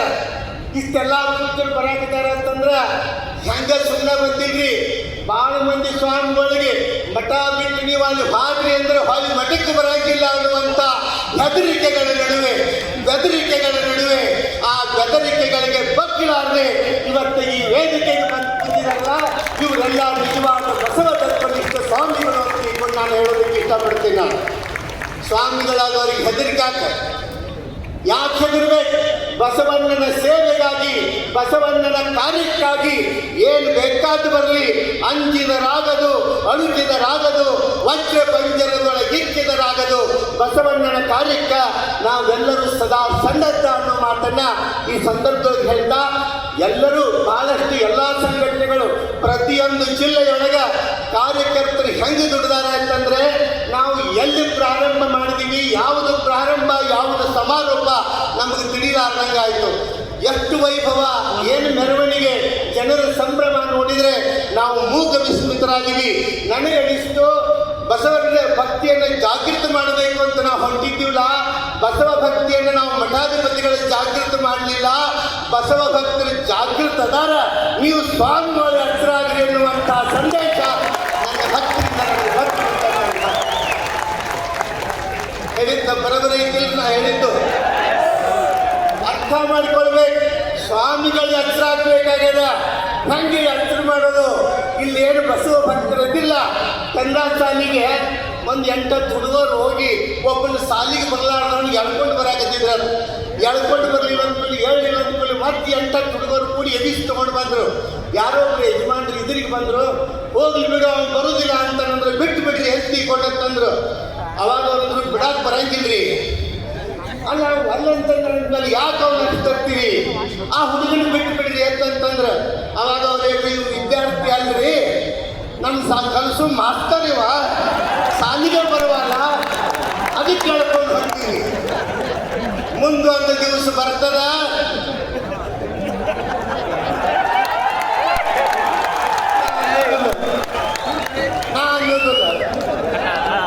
ಏನ್ರಿ ಎಂಥ ಅದ್ಭುತ ನಿಮಗೆ ಹೇಳ್ತೀನಿ. ಒಂದು ಕಾಡಿನ ದಾರಿಯೊಳಗೆ ಕುರಿಗಳು ಹಿಂಡು ಹೊಂಟಿತ್ತು. ಕುರಿಗಳು ಹಿಂಡು ಹೊಂಟಾಗ ಸೈಕಲ್ ಮೇಲೆ ಹೋಗೋರು ಗಂಟೆ ಬಾರಿಸ್ತಾರೆ, ಕಾರ್ ಗಾಡಿಯವರು ಹಾಡು ಹಿಡಿತಾರೆ. ಬರೀ ಸೈಡ್ ಅಂತ ಬಾಯಿ ಮಾಡ್ತಾರೆ, ದಾದ ಮಾಡೋದಿಲ್ಲ, ಅದ್ರಾಗ ನಡುವ ತಗೊಂಡು ಹೋಗ್ತಾರೆ.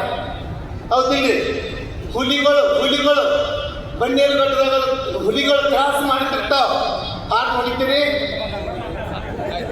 ಹಾಡನ್ನ ಹೊಡಿದ್ ನೋಡೋಣ. ಟಾಕ್ ಸೆಟ್ಲ್ ಆಗ್ತಾವ. ಇವತ್ತು ಬಸವ ಸಂಸ್ಕೃತಿ ಅಭಿಯಾನದೊಳಗ ನಾಡಿನುದ್ದಕ್ಕೂ ಅಡ್ಡಾಡಿದ್ದು ಬಸವ ತತ್ವದ ಹುಲಿಗಳೇ ಹೊರತು ಹುಲಿಗಳಲ್ಲ. ಬಹಳ ಎಚ್ಚರದಿಂದ ಇರ್ರಿ, ಸೈಲೆಂಟ್ ಆಗಿರುವೆ. ಹಂಗಿರ್ಬೇಕು, ಸೈಲೆಂಟ್. ಪೈ ಅನ್ನೋದಿಲ್ಲ. ಇನ್ನೇನಿದ್ರು ಕನ್ನಡ ನಾಡು ಯಾರ್ದು ಅಂತಂದ್ರೆ ಅದು ಬಸವಣ್ಣನ ಬಸವ ಸಂಸ್ಕೃತಿಯ ಹೆಮ್ಮೆ ನಮ್ಮದು. ಆ ಕಾರಣಕ್ಕ ಇವತ್ತಿನ ಈ ದಿವಸ ನೀವೇನು ಸನ್ನದ್ಧರಾಗಿದ್ದೀರಿ, ಯಾವುದಕ್ಕೂ ಹಿಂಜರಿಯುವ ಪ್ರಶ್ನೆ ಇಲ್ಲ. ಎಲ್ಲರೂ ಒಂದಾಗಿ ಬಸವ ಸಂಸ್ಕೃತಿ ಅಭಿಯಾನದೊಳಗ ನಾವು ನೀವೆಲ್ಲ ತೊಡಿಕೊಳ್ಳತಕ್ಕಂಥ ಮಾತನ್ನು ಹೇಳ್ತಾ, ಎಷ್ಟು ಜನ ಪೂಜ್ಯರು ದಯಮಾಡಿಸಿದ್ದಾರೆ. ಎಲ್ಲ ಪೂಜ್ಯರ ಶ್ರೀಪಾದಗಳಿಗೆ ಮತ್ತೊಮ್ಮೆ ಭಕ್ತಿಯ ಸಾಷ್ಟಾಂಗ ಪ್ರಣಾಮಗಳನ್ನು ಅರ್ಪಿಸಿ ಎಲ್ಲ ಪೂಜ್ಯರನ್ನ ಬರಮಾಡಿಕೊಳ್ತಾ ಇದ್ದೇನೆ. ನೋಡ್ರಿ, ಎಷ್ಟು ಜನ ತಾಯಂದಿರು, ಎಷ್ಟು ಜನ ಶರಣರು. ಬರೀ ಇನ್ನು ಬಂದದ್ದು ಸ್ವಲ್ಪ, ಇನ್ನೂ ಬಹಳಷ್ಟು ಬರಾಗತ್ತಾರ. ಬಹಳ ಮಂದಿ ಹೇಳಿದಾರ, ಯಾರು ಹೋಗ್ಬೇಡ್ರಿ. ಏನು ಗರ್ದಿ ಗಮ್ಮತ್ ನಡೆದಿಲ್ಲಿ? ಯಾರು ಹೋಗ್ಬೇಡ್ರಿ. ಎಲ್ಲಿ ಹೋಗಬೇಡ್ರಿ ಅಂತಾರ ಅಲ್ಲಿ ಹೆಚ್ಚು ಬರ್ತಾರ. ಬಸವ ಭಕ್ತರು ಯಾರನ್ನು ಕೇಳಿ ಹೋಗಬೇಕಾಗಿಲ್ಲ, ಇನ್ನೊಬ್ಬರನ್ನು ಕೇಳಿ ತೀರ್ಮಾನ ತಗೊಳ್ಬೇಕಾಗಿಲ್ಲ. ನಮ್ಮ ದಾರಿ ಬಹಳ ದೊಡ್ಡದಿದೆ. ರಾಜಮಾರ್ಗ ನಮ್ಮದು, ಅಡ್ಡ ಮಾರ್ಗ ಅಲ್ಲ. ರಾಜಮಾರ್ಗದೊಳಗೆ ನಾವು ನಡೀತಾ ಇದ್ದೀವಿ. ನಾವು ನೀವು ಮುನ್ನಡೆಯೋಣ. ಬಸವ ಸಂಸ್ಕೃತಿ, ಬಸವ ಧೈರ್ಯ, ಬಸವ ಕಚ್ಚು ನಿಮ್ಮದು ಆಗಲಿ ಎಂದಿಕೊಂಡು ಹಾರೈಸ್ತಾ ಎರಡು ಮಾತುಗಳನ್ನು ನಾನು ಮುಗಿಸ್ತೀನಿ. ತಮ್ಮೆಲ್ಲರಿಗೂ ನಾಡಗೀತೆಗೆ ಜೈ ಭಾರತ ಜನನಿಯ ತನುಜಾತೆ, ಜಯ ಹೇ ಕರ್ನಾಟಕ ಮಾತೆ, ಜಯ ಸುಂದರ ನದಿವನ ಗಣನಾಡೆ, ಜಯ ದೇವ ಋಷಿಗಳ ನೀಡೆ. ಭೂದೇವಿಯ ಮುಕುಟದ ನವಮಣಿಯೇ, ಚಂದದ ಹೊನ್ನಿನ ಗಣಿಯೇ, ರಾಘವ ಮಧುಸೂದನರವ ತರಿಸಿದ ಭಾರತ ಜನನಿಯ ತನುಜಾತೆ, ಜನನಿಯ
ವಿಶ್ವಮಾನ್ಯ ಸಂದೇಶ ದಯವೇ ಧರ್ಮದ ಮೂಲ ವಿಶ್ವಮಾನ್ಯ ಸಂದೇಶ ಕಾಯಕವೇ ಕೈಲಾಸ ಇದುವೇ ಶರಣ ಘೋಷ ಕಾಯಕವೇ ಕೈಲಾಸ ಇದುವೇ ಶರಣ ಘೋಷ ವಿಶ್ವವೇ ಕಲ್ಯಾಣವಾಗಲಿ ಸಕಲ ಜೀವಾತ್ಮರಿಗೆ ಸಾಗಲಿ ವಿಶ್ವವೇ ಕಲ್ಯಾಣವಾಗಲಿ ಸಕಲ ಜೀವಾತ್ಮರಿಗೆ ಸಾಗಲಿ ಬಸವ ಬೆಳಕು ಬೆಳಗಲಿ ವಚನ ಜ್ಞಾನ ಒಳಗಲಿ ಬಸವ ಬೆಳಕು ಬೆಳಗಲಿ ವಚನ ಜ್ಞಾನ ಒಳಗಲಿ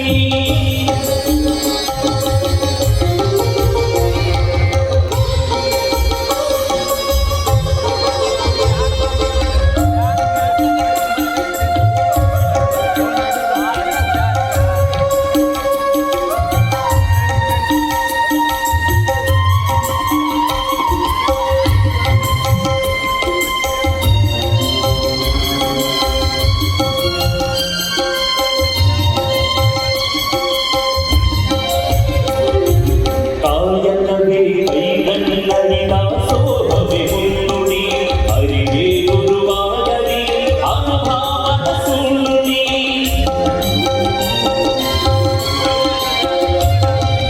ಕಾಯಕವೇ ಕೈಗನ್ನಡಿನ ಸೋಹವೇ ಮುನ್ನುಡಿ ಅರಿವೇ ಗುರುವಾಗಲಿ ಅನುಭಾವದ ಸುಳ್ಳುಡಿ ಸಕಲ ಜೀವಾತ್ಮರಿಗೆ ನಿತ್ಯವೇ ಸಮಯಸೋಣ ಸಕಲ ಜೀವಾತ್ಮರಿಗೆ ನಿತ್ಯವೇ ಸಮಯಸೋಣ ಸರ್ವಧರ್ಮ ಬಾಂಧವರು ಒಂದಾಗಿ ಮಾಡೋಣ ಸರ್ವಧರ್ಮ ಬಾಂಧವರು ಒಂದಾಗಿ ಮಾಡೋಣ ಒಂದಾಗಿ ಮಾಡೋಣ ಒಂದಾಗಿ ಮಾಡೋಣ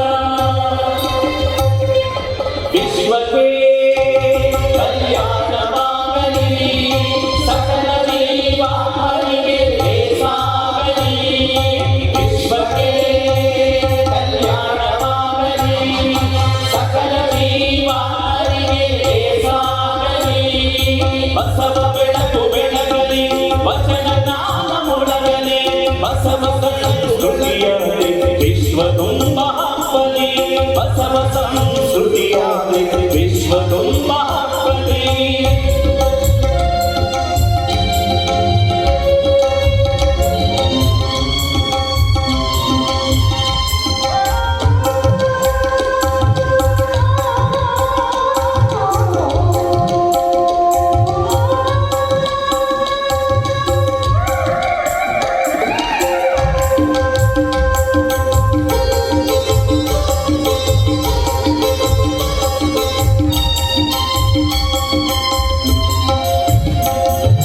ಮನುಜಮತ ಶರಣಮತ ಸಮರಸವೇ ಬಾಳನತ ಎಂದು ವಿಶ್ವದ ಕಣ್ಣು ಗೌರವಿಸುವ ಅನವರತ ಮನುಜಮತ ಶರಣಮತ ಸಮರಸವೇ ಬಾಳರತ ಎಂದು ವಿಶ್ವದ ಕಣ್ಣು ಗೌರವಿಸುವ ಅನವರತ ಮೌಢ್ಯತೆ ಅಳಿಸೋಣ ಸುಜ್ಞಾನ ಬೆಳೆಸೋಣ ಮೌಢ್ಯತೆ ಅಳಿಸೋಣ ಸುಜ್ಞಾನ ಬೆಳೆಸೋಣ ನೀತಿವಂತ ತತ್ವನಿಷ್ಠ ನವ ಸಮಾಜ ಕಟ್ಟೋಣ ನೀತಿವಂತ ತತ್ವನಿಷ್ಠ ಸಮಾಜ ಕಟ್ಟೋಣ ವಿಶ್ವವೇ ಕಲ್ಯಾಣವಾಗಲಿ ಸಕಲ ಜೀವಾತ್ಮರಿಗೆ ಸಾಗಲಿ ವಿಶ್ವವೇ ಕಲ್ಯಾಣವಾಗಲಿ ಸಕಲ ಜೀವಾತ್ಮರಿಗೆ ಸಾಗಲಿ ಬಸವ ಬೆಳಕು ಬೆಳಗಲಿ ವಚನ ಜ್ಞಾನ ಮೊಳಗಲಿ ಬಸವ ಬೆಳಕು ಬೆಳಗಲಿ ವಚನ ಜ್ಞಾನ ಮೊಳಗಲಿ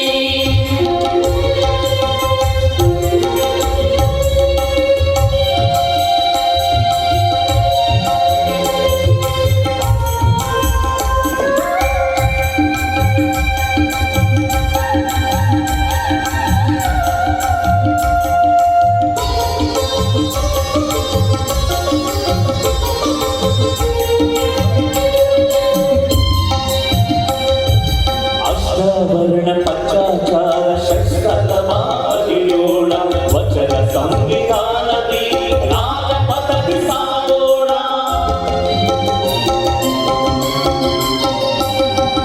ಅಷ್ಟಾವರಣ ಪಂಚಾಚಾರ ಚಂದನ ಹರಿಯೋಣ ಭಜನ ಸಂವಿಧಾನ ರಾಮಭಕ್ತಿ ಸಾಗೋಣ ಲಿಂಗಾಯತ ನಮ್ಮ ಧರ್ಮ ಹೆಮ್ಮೆಯಿಂದ ಹೇಳೋಣ ಲಿಂಗಾಯತ ನಮ್ಮ ಧರ್ಮ ಹೆಮ್ಮೆಯಿಂದ ಹೇಳೋಣ ಅಥಣೀಶ್ವರ ವಿಗ್ರಹ ಜಗದ ತುಂಬ ಬೆಳಗೋಣ ಅಥಣೀಶ್ವರ ವಿಗ್ರಹ ಜಗದ ತುಂಬ ಬೆಳಗೋಣ ಜಗದ ತುಂಬ ಬೆಳಗೋಣ ಜಗದ ತುಂಬ ಬೆಳಗೋಣ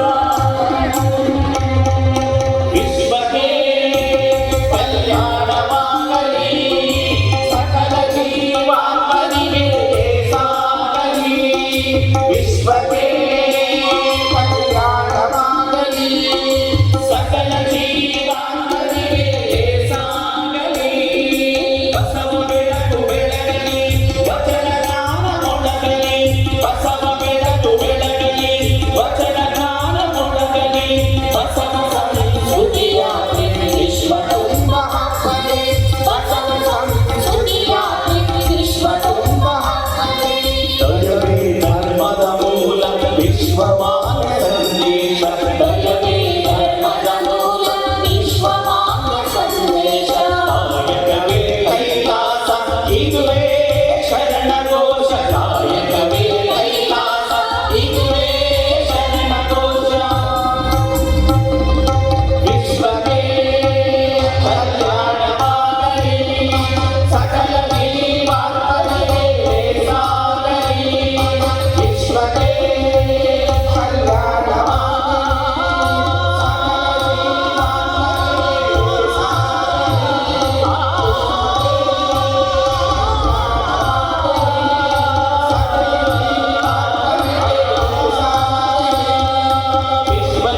ವಿಶ್ವಕ್ಕೆ ಕಲ್ಯಾಣವಾಗಲಿ ಸಕಲ ಜೀವಾತ್ಮನಿಗೆ ಸಾಗಲಿ ವಿಶ್ವಕ್ಕೆ ಕಲ್ಯಾಣವಾಗಲಿ ಸಕಲ ಜೀವಾತ್ಮನಿಗೆ ಸಾಗಲಿ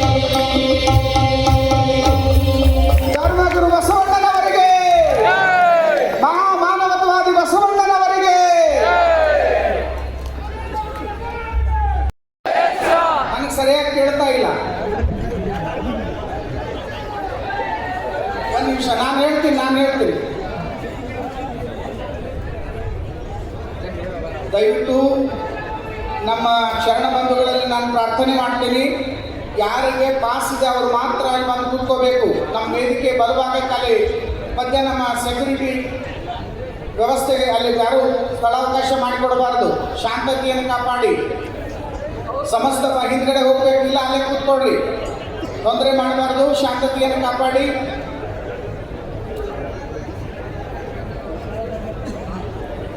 ಬೇಗ ನೀವು ಸಿದ್ಧತೆ ಆಗಿದ್ದೀರಿ. ಬೈಕ್ ವ್ಯವಸ್ಥೆ, ಜಾಗತಿಕ ಲಿಂಗಾಯತ ಮಹಾಸಭೆಯ ಮಹಿಳಾ ಘಟಕದ ಬೆಂಗಳೂರಿನ ತಾಯಂದಿರು ತಾವೆಲ್ಲ ನಿಂತ್ಕೊಬೇಕಮ್ಮ. ನೇರವಾಗಿ ವೇದಿಕೆ ಮುಂಭಾಗಕ್ಕೆ ನೋಡಬೇಕು. ನಿಮ್ಮ ಹಾಡ ಶುರು ಮಾಡಬೇಕು. ಕೇವಲ 5 ನಿಮಿಷ ಸಮಯ ಅವಕಾಶ ಇದೆ ಅಷ್ಟೇ. ಶಾಂತತೆಯನ್ನು ಕಾಪಾಡಿಮ್ಮ. ನೋಡಿ ಮೈಕ್ ತಗೊಳ್ಳಿ, ಸ್ಟಾರ್ಟ್ ಮಾಡಿ, ಬೇಗ ತಗೊಳ್ಳಿ ಮೈಕ್.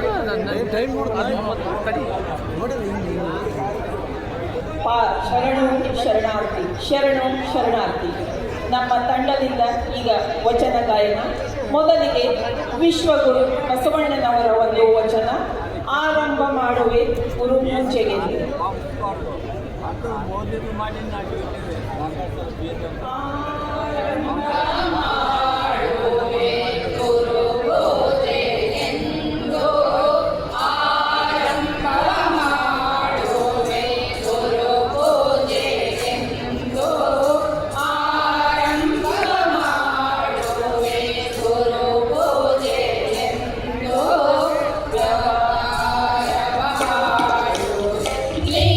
ಲಿಂಗಾರ್ಚನೆ ಎಂದು ವ್ಯವಹಾರ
ಇದು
ಸಲ್ಲಿಸಿ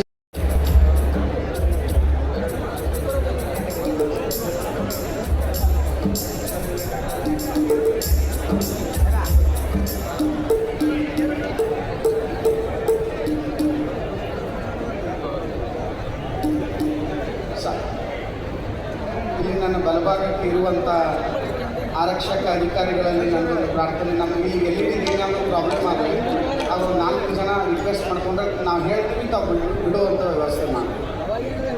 ಬೇಗ ನಾಗರಾಜ್ ಅವರೇ ಬೇಗ.